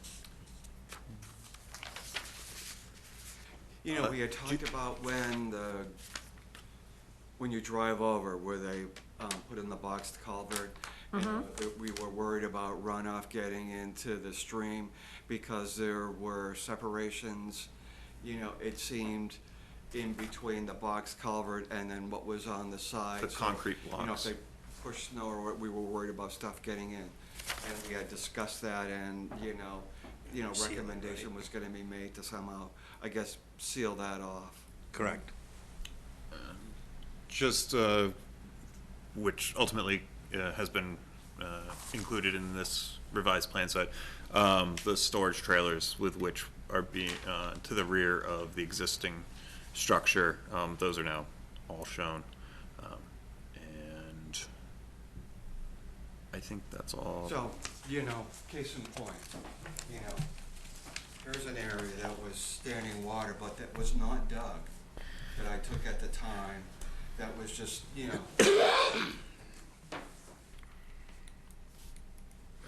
And that was. as opposed to these areas that were, trapped. Tire tracks, yep, Yeah. the ruts, yep. No, I understand. No, I just, And of course, we also all agree that we had. somehow it's hard for me to within explain 20 what I saw, so Yeah, I just figured I'd show you the no, that's pic. great, and I mean, we can certainly have David go back out with Matt and take another look at those specific areas. But you gotta recall too that we had a rain event within 24 hours that was monumental. So, we're happy to make sure that those areas are in fact. And at least on the other side where he's talking, that we need to see where, the wetlands flags would be on that Littleton side. So the concern is about, we can't tell if there are any wetlands. Yeah, and the concern is, yeah. Well, if they're as tight, if they run that line, you can't have that If it goes septic. out like this, no problem. Yeah, but if it's tight, that's a problem. If it weaves in like this, then we do have a Well, problem. if it weaves in like that, theoretically, you're testing for, Right, it would have been, the line would have, I would have Okay. flagged the area that so came you back in. would have found if the wetlands circle back onto the property, but we do have a gap between those two flags of, we're assuming the wetland line continues someplace off property, we just need to know its proximity. Doesn't Assuming his- it's at least doesn't his 100 feet wetland off line have- property. Sorry, Jim, go ahead. And this is also assuming that it's gotta be at least 100 feet off the property. Exactly. To have a Yes. septic component within 100 feet, and you can't tell. Yeah. You don't know where the line goes. I mean, that's just, Well, just from a historic perspective, I have been flagging the site since 1989, and I also flagged that property on the other side before Kimball bought that property, before the subdivision that was gonna go in there, I flagged that. This site was peer reviewed, the Littleton side was peer reviewed several times, and the wetland runs away from the Westford property on the Littleton side, which is confirmed, had been confirmed by the peer reviewers for the Littleton Conservation Commission when I was in before the commission for that subdivision. So there's been really no changes to this line in the last 35 years. So you're saying that they run away, they don't connect? The line at the bottom of the hill, at the bottom there, runs directly away from the site. Yeah. And the one at the top does like a V and ends back away, back towards. Is that the kind? I mean, if it's been before the Littleton Conservation Commission, I can certainly ask for the plan. It was back when that subject, I don't know when they. Right, I decided mean, on it- that it- subdivision. it- There's a but record it- of it somewhere over. Right, you can ask. We can ask. If there's data out there, that's great, and we can add it to the, you know. Right, but- it's something to show, it's, you know, it's. It's information Right, you that's know. relevant. But we wouldn't be doing our job if we didn't ask. Right, you know. Yeah. Okay. So that was a site visit. Do we want to hear next about the plan changes based on the town engineer's review? Sure, yeah, so I'll go through the changes per that review from engineering. We confirmed with the fire chief that the existing, access road is adequate for a fire truck. Weight as well as, Yep. okay, And it, And the, I don't know if that made it into your meeting packet, but I have seen well, I've seen the fire department's comments, that they're satisfied. This is the plan as it It should. went to the planning board, I think. Yeah. okay. yep, so we confirmed that. There was concern about the reconfigured entrance off of Littleton Road. We had shown it as 22 feet wide, and we have bumped that up to 25 feet wide at the request of the engineering department. We have shared this plan with it's actually the Littleton Water Department, because that's who has, who controls the water main in the street is from Littleton. And we did confirm the feasibility of connecting to that water line for the building. There's just some details we need to confirm with them on that process. We are now proposing a guardrail along there's a retaining wall along the edge of the road here and on this side here, and so we just put a guardrail on top of that wall for safety purposes. We relocated the snow storage areas to be outside of the stormwater systems, so that the stormwater doesn't, the snow melt doesn't go on top of the systems itself, like the roof, the drywall system here. The engineering department didn't want the snow storage on top of that.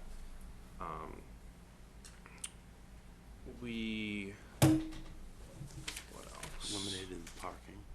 Yes, so these parking spaces here, previously we had 7 spaces here. We have reduced that to 5. So we keep it outside the 50-foot buffer here on both sides. And then at the request of the engineering department, we added an infiltration trench along the edge of those to capture stormwater runoff.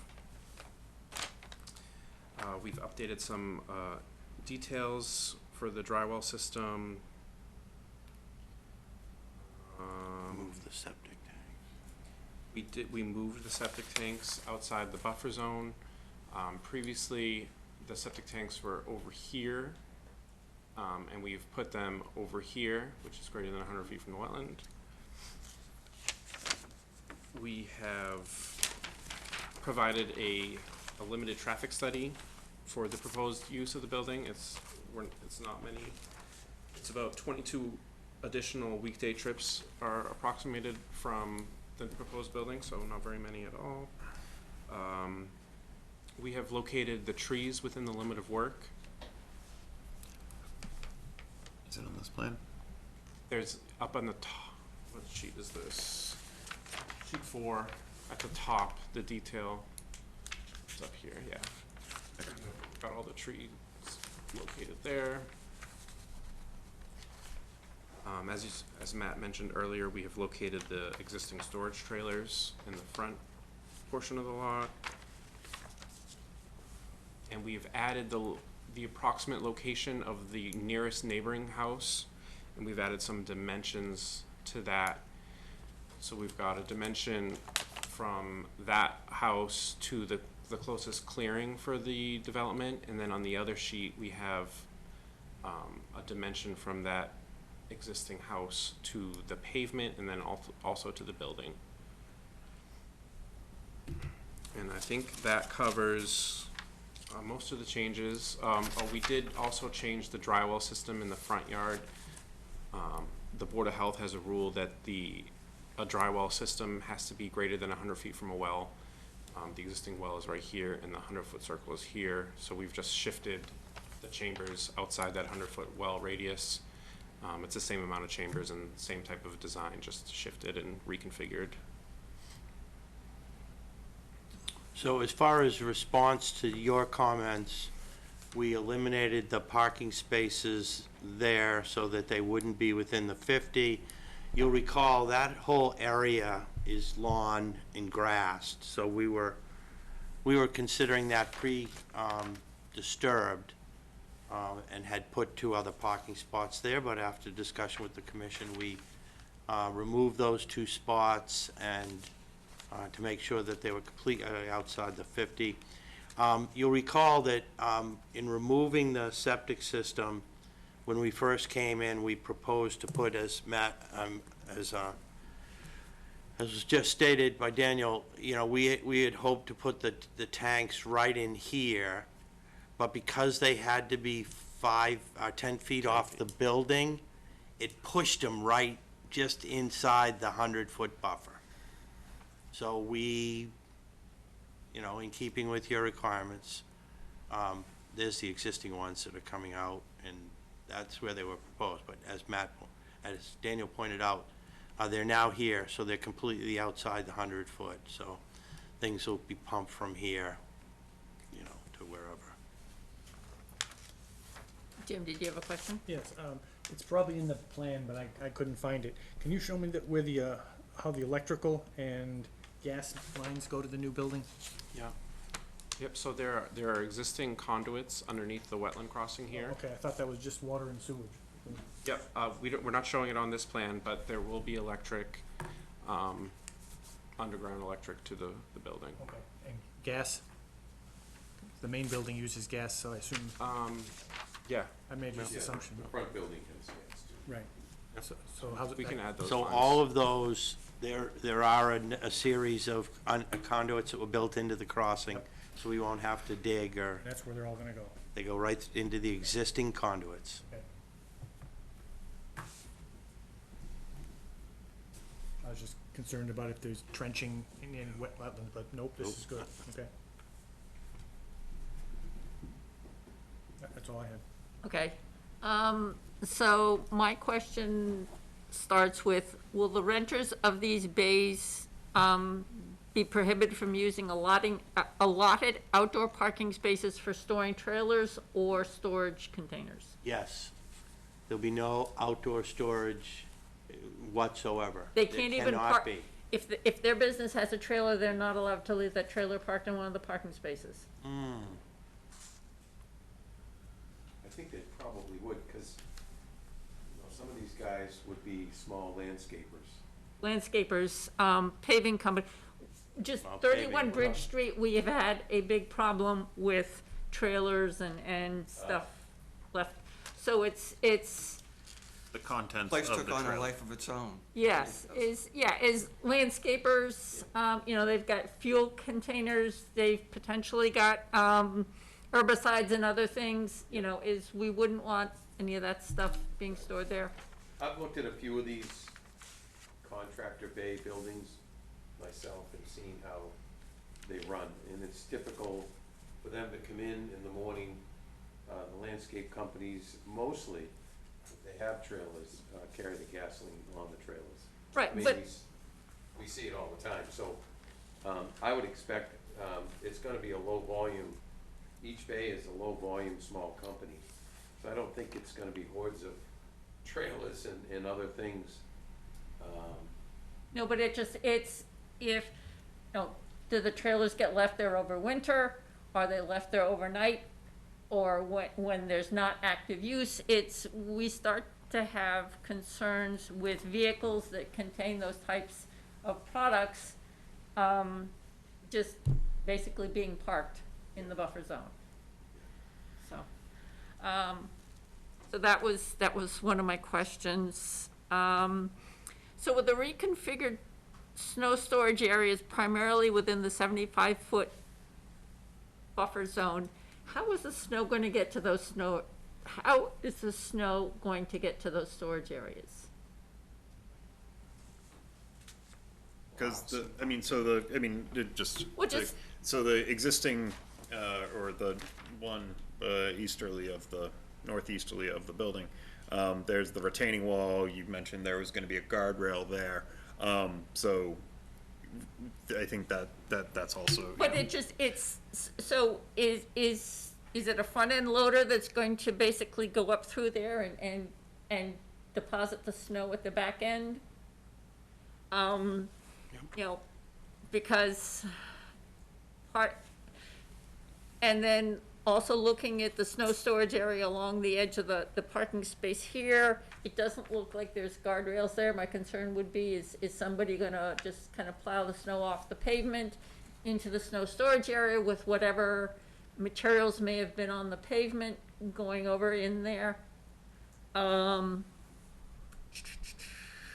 And then also with the snow storage area, by the soil absorption system, looking at the grading plan on one of the other sheets, there's like a 1 foot change in elevation from close to the soil absorption area down. Is if you've got heavy equipment driving over there and the ground is not frozen, are you potentially destabilizing the slope? Are you potentially digging up the vegetation? You know, Are you gonna potentially dig into the soil absorption? No, it's probably No. deep enough. No. But it's a lot of these things, it's kind of operational. Sure. You know, how is this gonna play out when this is actually live? Well, that corner of the parking that you can see, will actually have no parking. Yes. Because that's for the fire truck turnaround. Yep, So I'm thinking maybe that, the plows can just push the snow through there and avoid anything else. yeah, but my concern is I'm assuming that's a vegetated slope along the soil absorption system, and we have a winter like we had this one, Yeah, where when the it's ground frozen. isn't frozen and you've got a guy pushing his plow across, you're gonna lose all your vegetation. Yeah, right. So these are, in terms of the way this is configured, these are the kinds of issues where I see things going wrong. And, and the impacts that has with the proximity to the wetlands.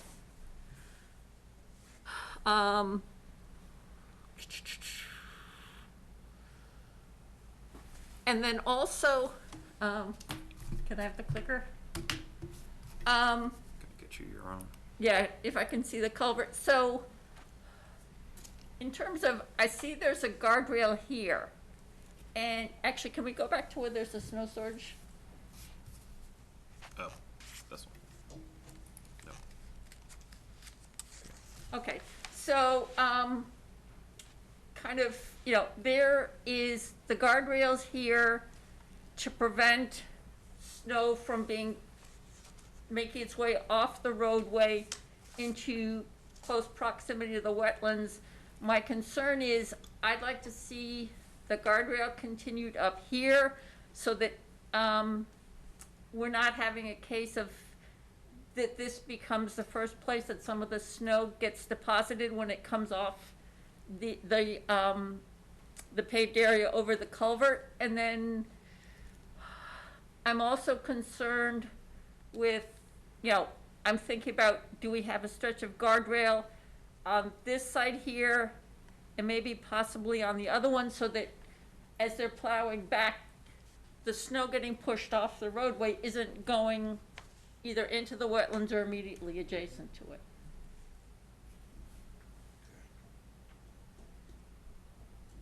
And that, I've seen signage done elsewhere about, don't plow snow, up against fence or, up against guard, Yeah. there can be some form of So- notification for, we'll understand it, but, The guy who's in, the plow driver at 2 a.m, he's the one who, he can at least yeah. maybe have remember seeing something. Yeah, it just, because we're that close to the wetland here, I really want to avoid having, the snow being plowed in. All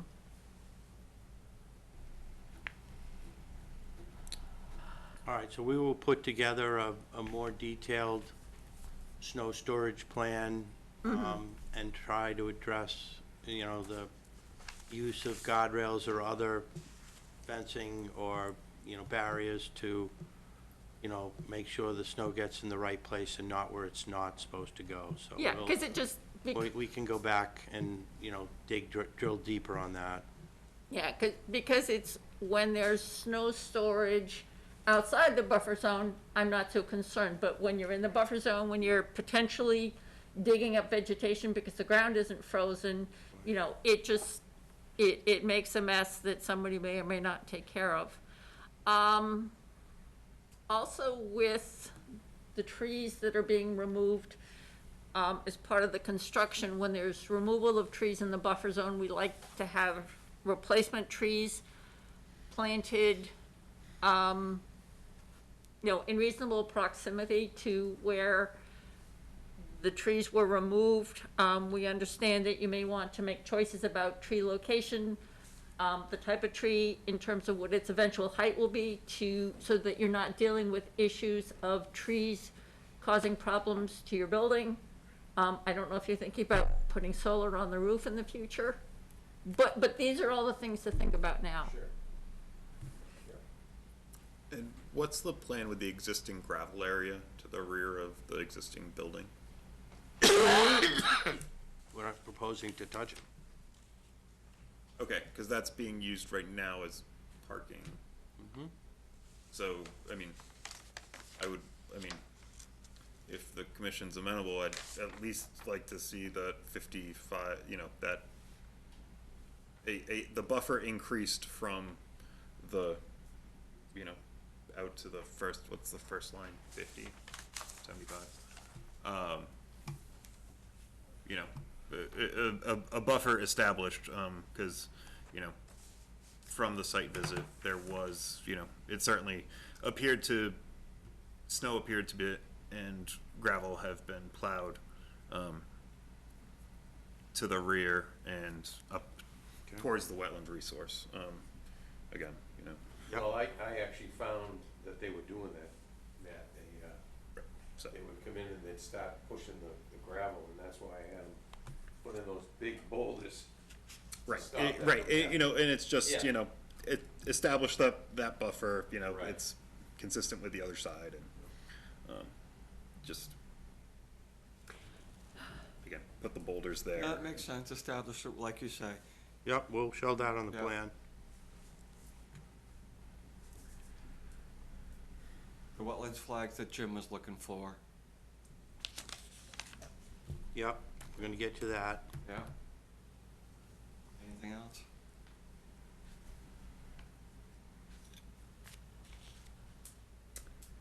And you're next before the planning board May 6th? Yes, so maybe see you sometime. I mean, we can continue it to May 8th, and if it gets continued, it gets continued. Okay, no, that works for us. I thought it was the 29th. What is? Oh, maybe I'm wrong. We're coordinating here. The commission next meets on the 8th. All right. So, yeah, the planning board would be on the Monday? Yes. Okay. That's how it's. Can I have a motion to continue the public hearing to May 8th? Second. All those in favor? Aye. Aye.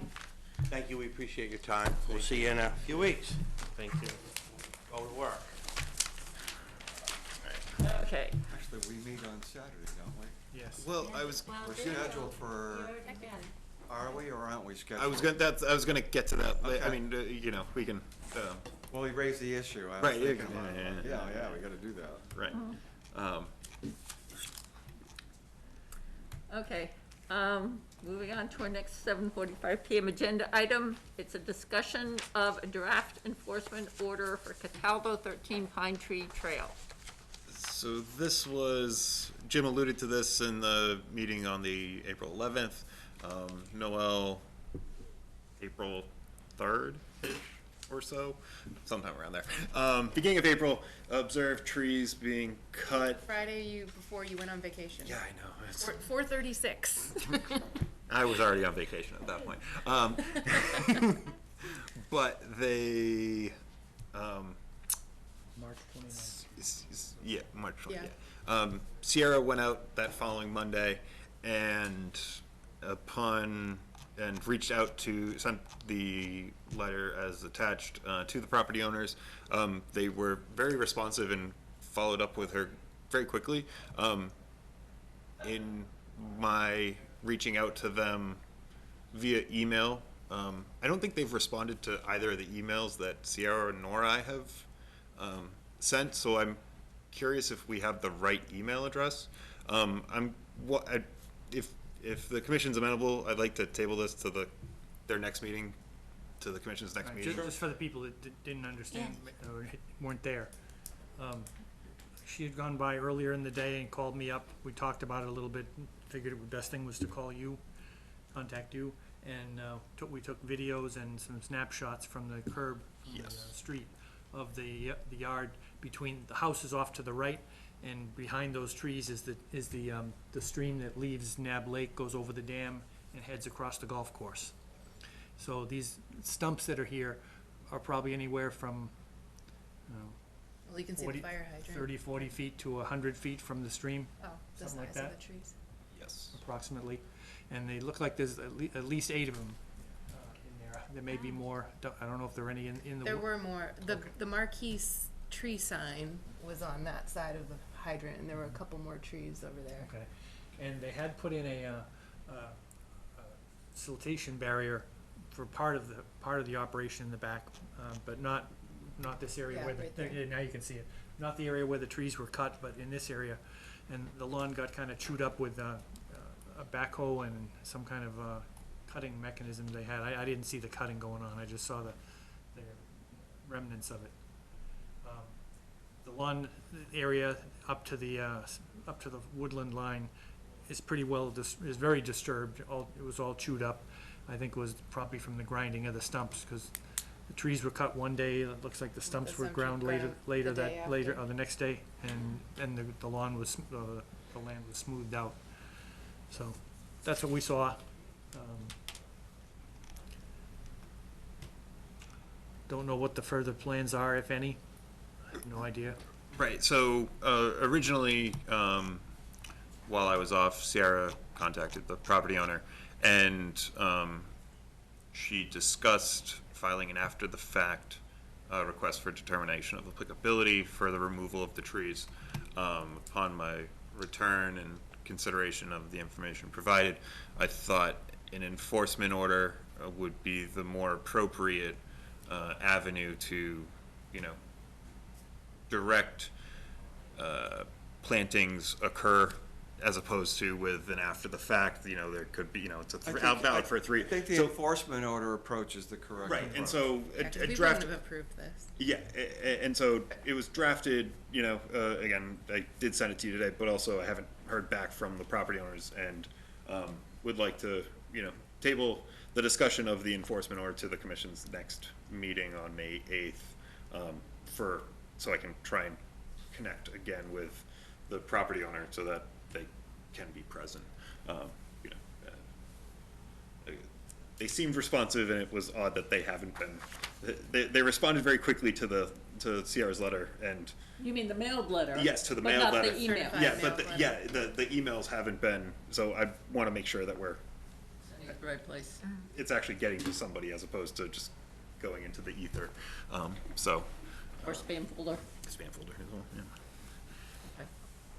So you witnessed this, the trees were up and you witnessed them cutting them down Oh, and they were, No, So I my did not. dad actually walked by early in the morning and said that they were cutting down the trees, so I went back down there with Pepper and noticed the marquee tree sign, but they had already cut Done, everything okay. down. And when So I was went gonna later in the say, afternoon, if they you, were- or they were cutting. if it's grass. occurring and you see it, I believe you have the right to walk on and say, hey, you know, you know, as a member of the Conservation Commission, I do believe that you're in violation of the Wetlands Protection Act and the local wetlands bylaw because you're doing this activity within, you know, X feet without, you know, some prior approval from the commission. You can at least put them on notice. Alright, and when I went back the next day, the stumps had been ground and he was, Mike Cataldo was working on, some heavy machinery. Yeah. And he was clearing everything. Yeah, those are good photos to also. And it would be nice sometime if we could set up something where, you know, they would be required to get some sort of commission check off. I mean, how many times have we run into the same situation? And these guys are good, I mean, they're one of the better tree cutters. We sent them, we dealt with them this past year, Marquee Tree did something Yeah. in the That buffer was zone. at Balsam Circle. and Yeah, again, that was. We send them to like a School? No, that was somebody, I think else. That was Yeah. another, that was another one. That was another tree one? company. Yeah.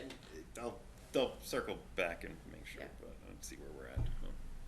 But it's just like, you know, this occurs time and time again, and then, you know, we're having to deal with it after the fact.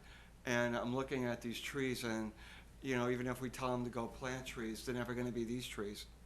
No. Right, these are Yeah, yeah. Yeah, large And size. for what?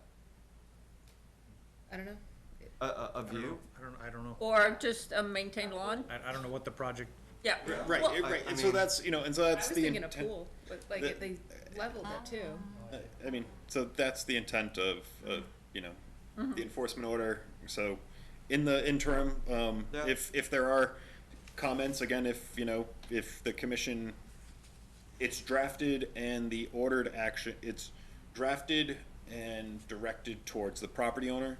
If the commission would like it also to be, you know, issued to Marquee Tree, we can certainly, you know, it's the commission, again, I think we should reach out to them. I don't see They- why not. At least have them come before and say, come on, guys, you know. Yeah, they We know all need these to work rules. together here or Yeah. else we're not gonna have a tree left in Westford. It's like, come on now. And they know these And they rules. know. Yeah. These guys are in town.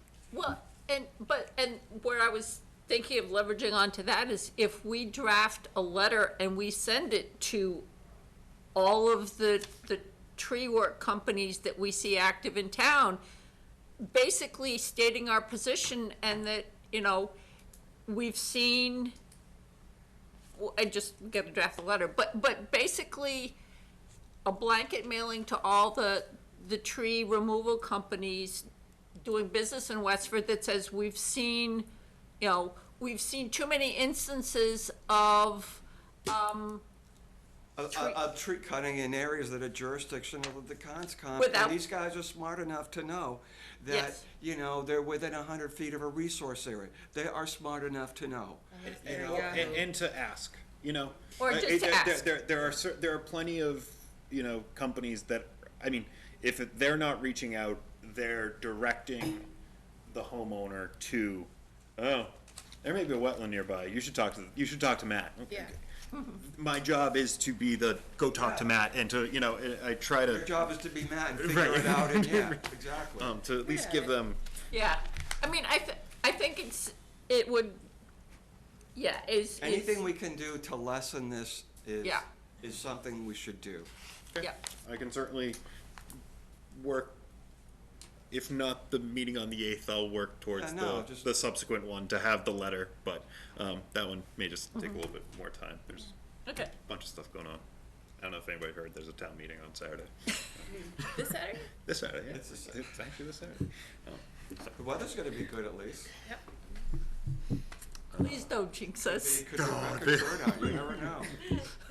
Have a tornado. And again, the It fine already weather has might keep been. everybody away, who knows? Yeah.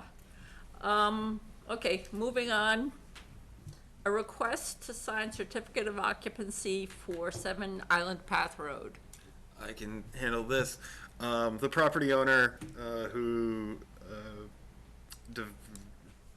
did the demo rebuild of the property at 7 Island Path got an order of conditions 334-1835. One of the commission's typical special conditions, as you know we've discussed with other ones tonight, was the prior to occupancy, language be included in the deed, stating that, so that there is some acknowledgement of the property being subject to the Wetlands Protection Act. It is very helpful when builders and people are building a house and then going to convey it, as with Spalding Hill, where, it educates the new homeowner, and by getting it in the deed, it educates subsequent homeowners, whether they pay attention, that's up to them. The applicant who built the house, the deed was conveyed prior to the commission issuing the order of conditions. She's looking to move in. She was asking if the commission would be amenable to issuing the, or to have me sign the certificate of occupancy with the building, on the building permit. I've been out numerous times, everything's looked good. It's, the engineer's preparing the certificate of compliance, but just wanted to. Doesn't this just involve going to the Registry of Deeds North, Middlesex North, and I mean, it's, piece of paper and say, I want to file this against this one property? Isn't that, I mean, Yeah, essentially, yeah, Okay, yes. so they can do I mean, I think they are planning, they're just looking to do that prior to, signing the occupancy. they don't have the occupancy information yet. You said they're working it, right? The engineer is? No, so the certificate of compliance has not been requested. This is, And so the certificate of occupancy is, a building is related to the building permit. I'm comfortable, if upon reviewing, how the project's gone, I'm comfortable but, where it is a special condition as issued by the commission, I wanted to see if the commission would consider issuing the certificate, or would okay me signing the certificate of occupancy in the interim. so we're being cooperative in letting her occupy the house using the certificate of compliance process as our, you don't get that until the Right, deed and language we is can in? or to be filed concurrently with the certificate of compliance. Again, they're going to the registry. They would likely have to file the certificate of compliance at the registry, so. You have to congratulate Eric on 30 years on the Conservation Commission. Right there. All right. Enjoy the soda. Only for the Aaron Seltzer. For seltzer. But I'm here also to congratulate you. Thank you. Okay. Let you know that we're all done downstairs. Okay, great. Should I leave the owl there? Yeah, I'll pick it up. Thank you. Thanks a lot. Take care. Have a good night. Have a good night. Any questions? Any thoughts? Are you, We're holding back the certificate of compliance, is what we're doing.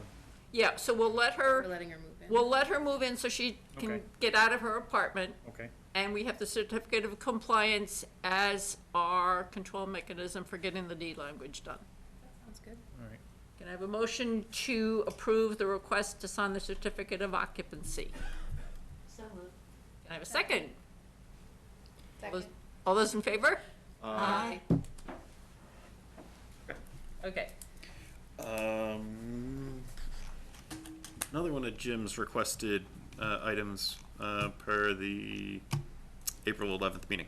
The yearly operational plan and for the vegetation management plan of the CSX and Pan Am Railways. I've included the notification to the commission. I've also included my correspondence to Essentially, what happened last year was the day they were going to go out to do the spraying, I was ready to go, and they said, "Oh, you don't have the right paperwork filled out."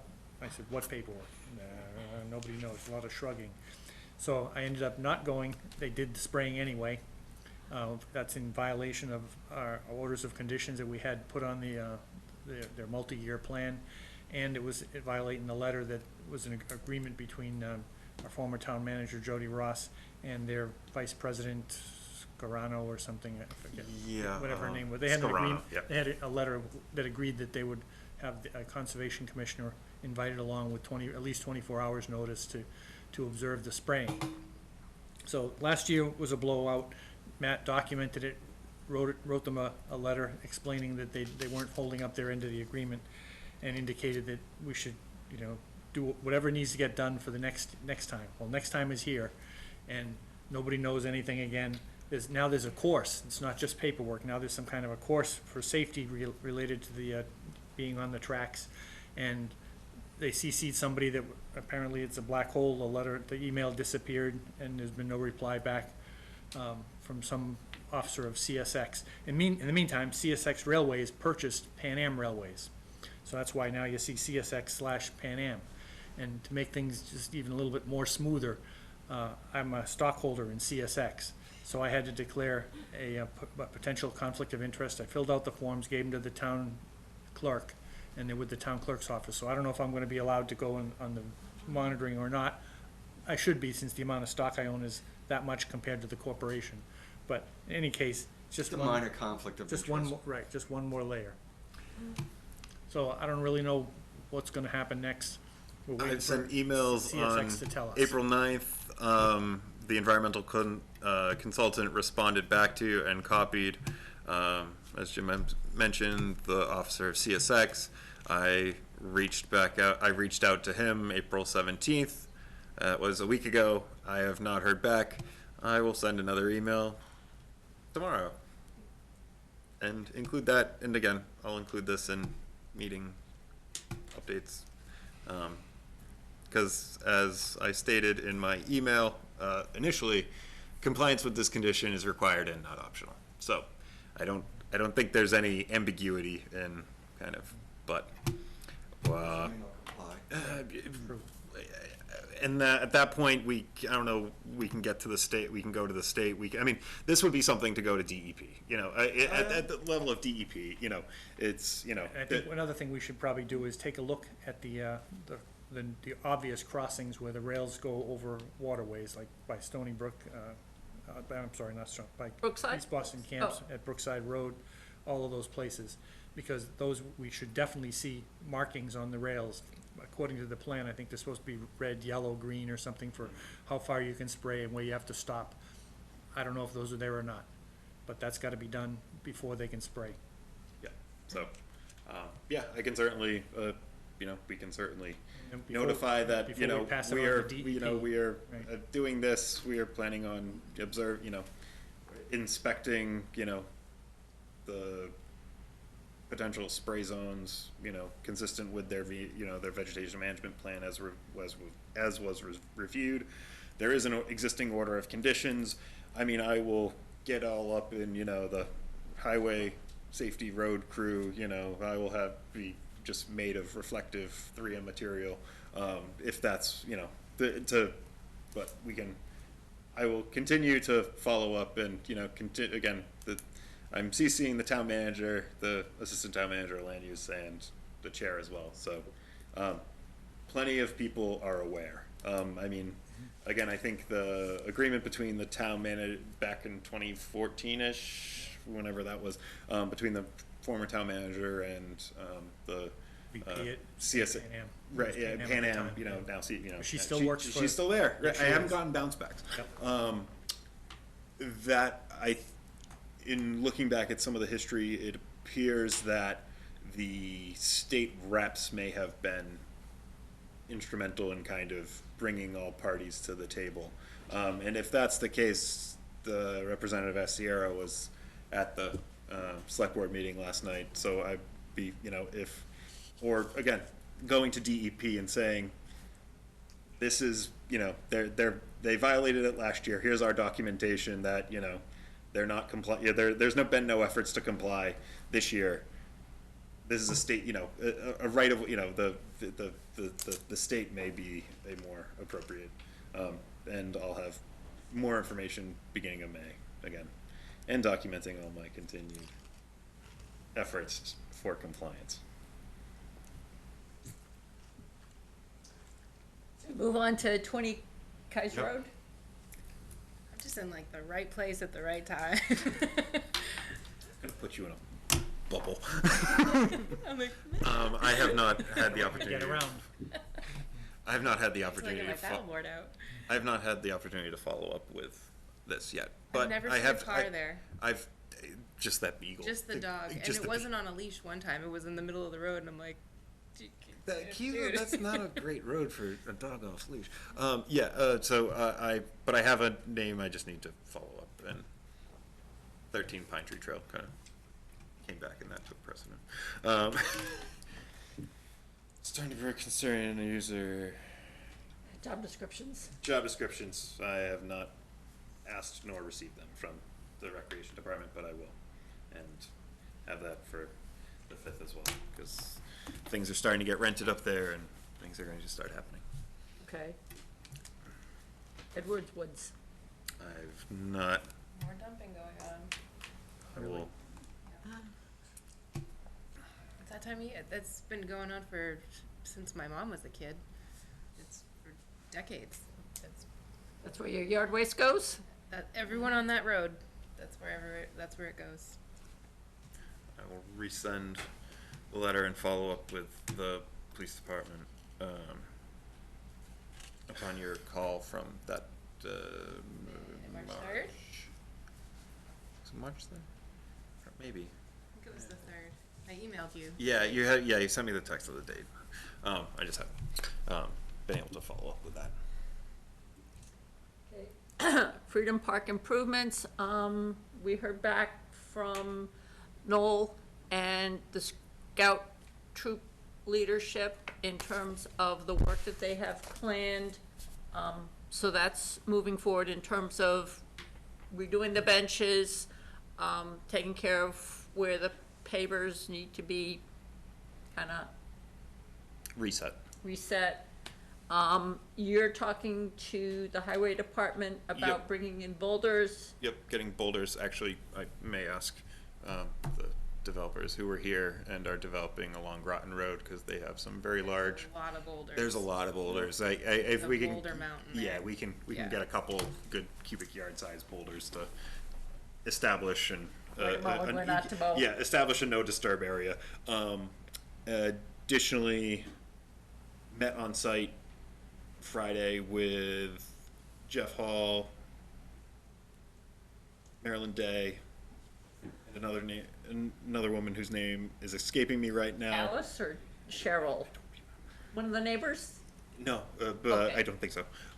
But the memorial that the commission approved, there is a concrete footing foundation that it's going to be mounted on, that has been installed, or the concrete's curing. So that's progressing. Memorial Day is Sneaking up on us. about 5 weeks away. So certainly want to make sure that things are in as good a shape as possible out there for Memorial Day, when the dedication, I think, is the dedication of the memorial is the Sunday, scheduled to be the Sunday before Memorial Day, if anyone is interested in attending. I've been starting to make visits and tackling the bittersweet over by the foundation and along the edge of the pond. I sent Matt a picture of my couple of bittersweet trophy root thingies that I dug up out of the ground. The guy at 5 Pond Street came over to see what I was doing with his dog and introduced himself. He's Kevin Bray. He has been great. He's got a lot of credit for, he's the one who's been going in there an awful lot, picking up other people's dog poop. So we had a conversation, and there were 2 areas that I originally last fall had thought that that was where the heavy equipment from the town, that the town used for cutting. There are 2 depressions, and Kevin told me that during heavy rains, the water actually bubbles up out of them. So I asked him to send me a picture. I know there's a pipe extending out, and I'm just wondering if we're also dealing with, maybe there's a underground pipe that got broken? If that may still have water in it? That's a good, Because there's also erosion from those holes going down to the pond. So anyway, what else? Oh, and I was there today, I'm packing up and putting my stuff in the car, and this woman pulls in with an SUV with 2 large dogs in the back. And she gets out and she has one of those things for throwing a tennis ball, and she says, "Do you mind if I let the dogs loose?" And I said, "Yes, I do." So I introduced myself and I said, you know, this is Westford, we have a leash law. No, you're not allowed to let your dogs run free on town property. So we had some very nice conversation back and forth, and then she got in her vehicle and left. Oh. So. It's obviously the intention of having that thing throw Yeah. the ball. So. You're not gonna run with the dog on the leash. So that's when I texted Matt and I said, I explained the situation. He texted me back with a picture of where he's gonna have the highway department post the sign that says, you know, leash law and all that kind of other stuff, and no lifeguard and all that. But anyway, so, yeah, so I'm gradually meeting the neighborhood. Or maybe no dogs, did we decide on that? Well, that's one of the things we had talked about, and you were gonna follow up and see what's involved with doing that? yeah, I haven't, I want to talk with the animal control officer about that, just before going to town council and kind of going the very legal route. See if there's any resource from the animal control officer, and I can follow up with that. I'm also, I mean, the discussion, at least when the neighborhood residents were here and were concerned about the dogs, you know, people not picking up after their dogs, you know, they were alleging that it was the Abbott Mill residents, and we found that they did have the little mutt mitt dispenser at the end of their driveway, so I can certainly follow up to figure out if we want to say no dogs allowed, and I'll get a picture of Snoopy. Well, because I've also heard that there has been a reduction in the dogs in the neighborhood, and people have noticed that there's less dog waste in the yard or in the park. But the other thing we need to do is follow up with the owners of 9 Pond Street. The fence, yeah. About removing that fence, informing them that if they want stockade fence for privacy, it needs to be on their property, but also tell them that with their concerns about the stormwater runoff from the roadway onto their property, they should be reaching out to the DPW. Yes. Because when I went out to meet with them, the way the road slopes, there's a big hill, and when water sheet flows down, it sheet flows onto their driveway, across their property, and into the park. So, that's something for them to take up with the town. And that's it for Freedom Park. Summer Village, I do not have an update at this time. have you had coffee with, or have you talked to the officer for Jarvis? No, I have not yet. Okay.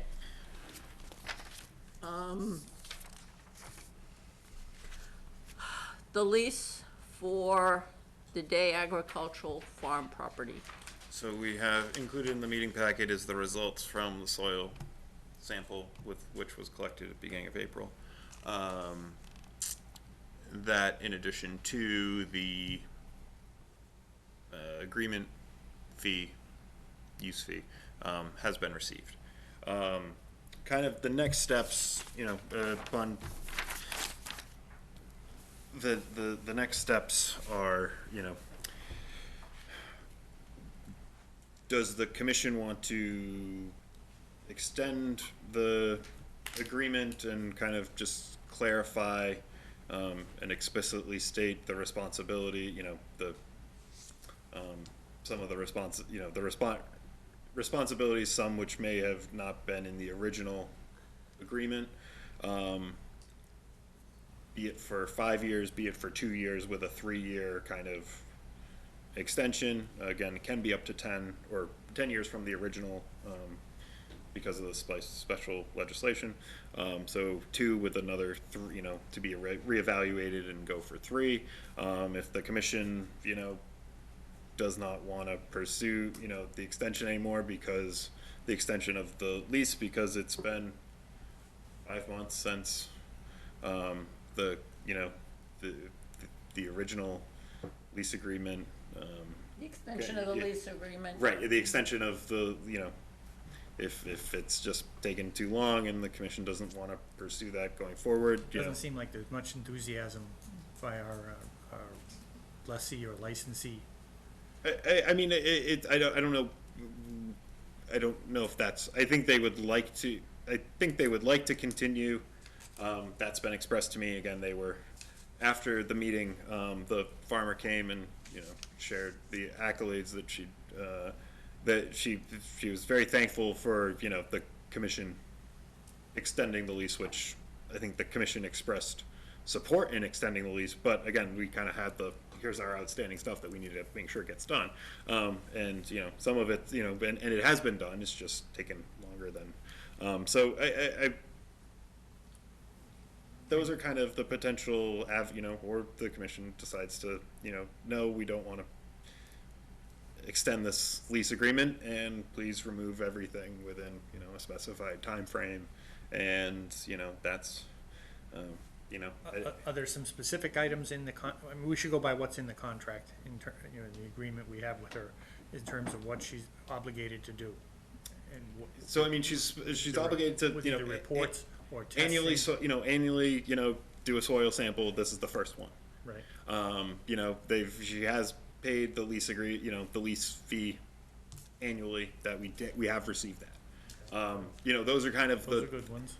Right, and those are the two. Those are the in terms of the Black leasing, and white. right? Those are the and again, it's Okay. There's other share water with the off the irrigation well. With others, Right, the kind of less the grayer ones. So And there's also, I think there are issues, and she had said that she originally had been using a biodegradable plastic that was supposed to be churned up and put into the soil, and that just has not been effective, and so I think she had switched to non-biodegradable, which she would be able to remove, but there's also an issue with paraphernalia, I don't know if paraphernalia, but stuff that was left over by the apiary. Yeah, there's some irrigation lines that and I feel like I that's probably more on me to being not just reminding her, but saying remove that, remove this, don't So set a date in the fall that says they should be gone by X. Right, and so that's more so that's more a failure on my part to clearly communicate with the lessee. So again, kind of what's the commission's pleasure? Maybe work with the shortest of the So like a shortest 2-year. of the time periods, Go for the and next see how 2 it goes, years and let her know that we really need these things to be. So kind of like a on her report. probationary extension that says as long as we don't see a recurrence of problems, then we can revisit for extending the additional 3. And here are the problems that we're talking about. Right, yeah, okay. I can certainly prepare that and have that conversation with her, and we can have the lease agreement, if amenable to her, have that on the commission's, ready for the commission's review and the commission's agenda in May. Okay.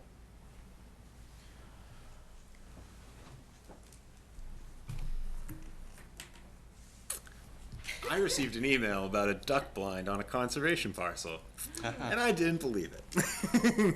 The members of the Westford Conservation Trust reached out because their parcel adjoins their parcel kind of at the corner or behind the properties on Crown Court Road and Drawbridge Road, abuts two town-owned properties, actually. And one of their members observed a duck blind that was created out on. Occupied by a goose. It's been commandeered by the goose, but yeah.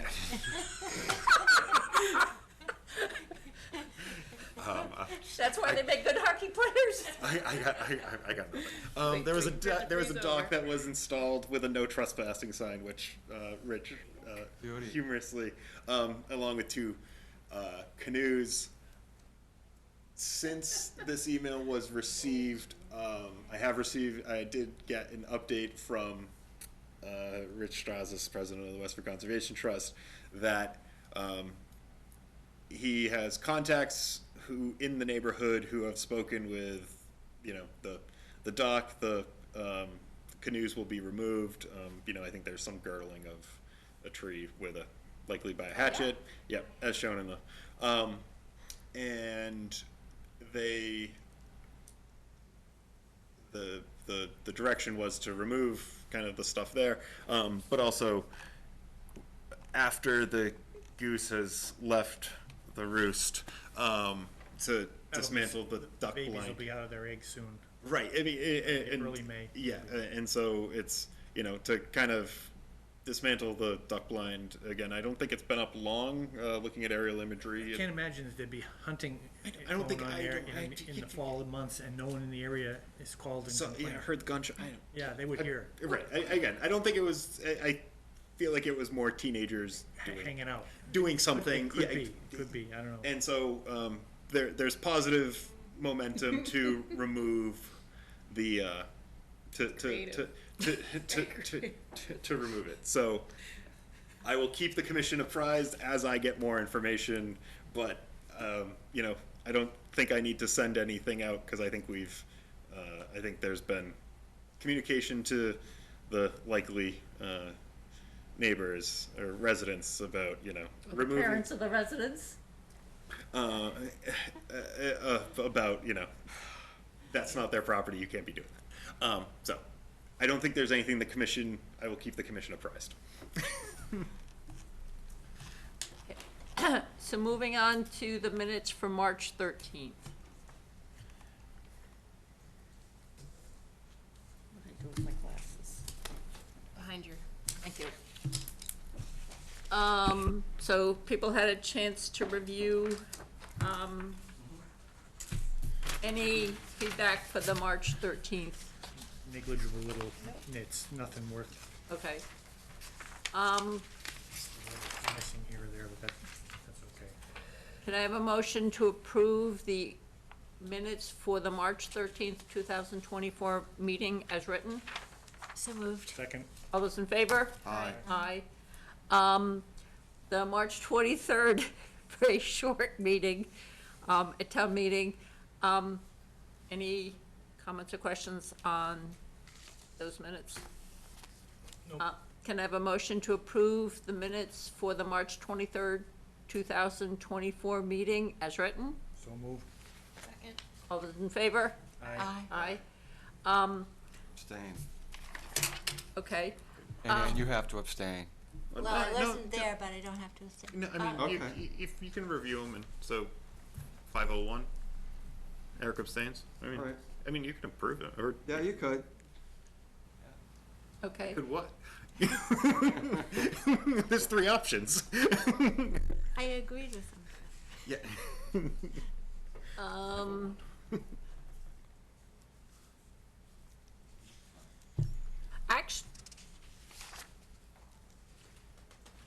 I just noticed that.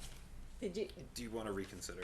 Yeah, so I was looking at my wrong notes. So the meetings for March 13th, the only comment that I had, and I would ask for reconsideration, is under the discussion of the Brookside Mill, One of the things that they had talked about, in addition to,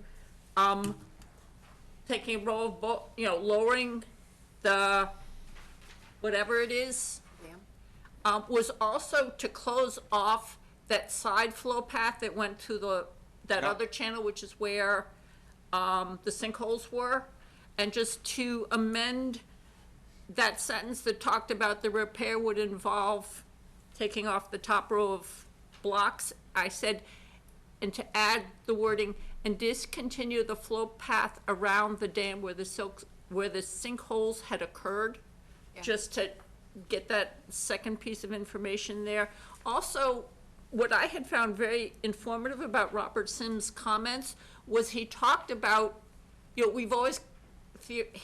we have gotten into the habit of considering 100-year store flow rates are consistent over time, and they're starting to see that it's different.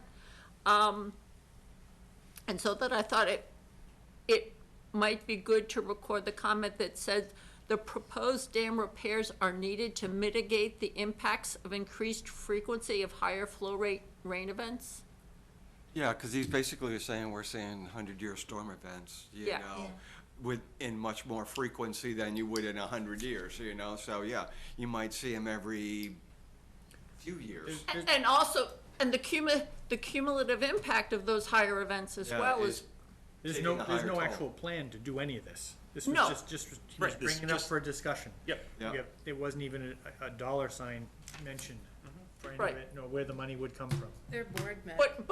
but it was just, for me, it was the information that was being shared that was the impetus behind this.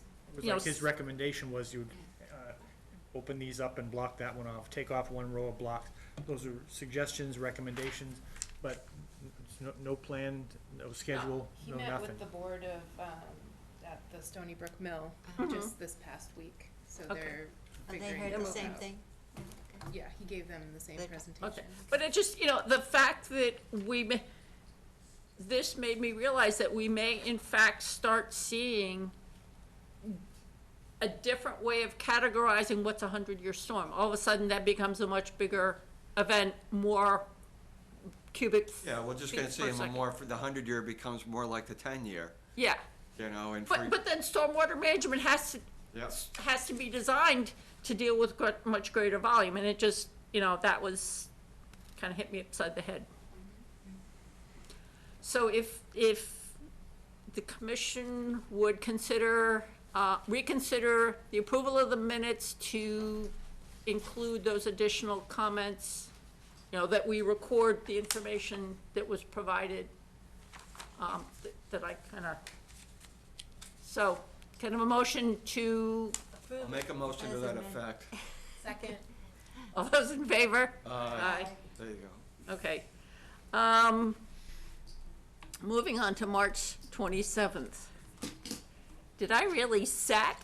I don't You know. don't It's the term. When Oh, yeah, 60 you sat. Pleasant Street, it says Wheeler sat Gazzo to be acting chair. If somebody, Is it seated or what? I seated, don't know, seated, yeah. directed. That, Sat, okay, yeah, it yeah, just, I was an English major. I know that. Oh, Saturday. okay, so, It was odd to read it, but I think it. I didn't know. I didn't have a better. okay, Turned Yeah. over her seat too. I need to. There okay. needs to be a period at the end of that sentence, but that's it. But Okay. if So can I, if there are no other comments, can I have a motion to approve the order of conditions for March 27th, Minutes. 2014? I move we approve the minutes of March 27th Okay, as written. Second. all those in favor? Aye. Staying. Okay, and We have on, it set- we have it, we got it today, but we can. and if I would table that again, it was more just for. Did you send it out, or was it? Yeah. It's in the meeting packet, and I think I copied it. I think I attached it in my afternoon email. So. Oh, I it- looked yeah, until no- 4 o'clock and then. Oh yeah, no, it was. I think I sent it probably around 2. The one last item.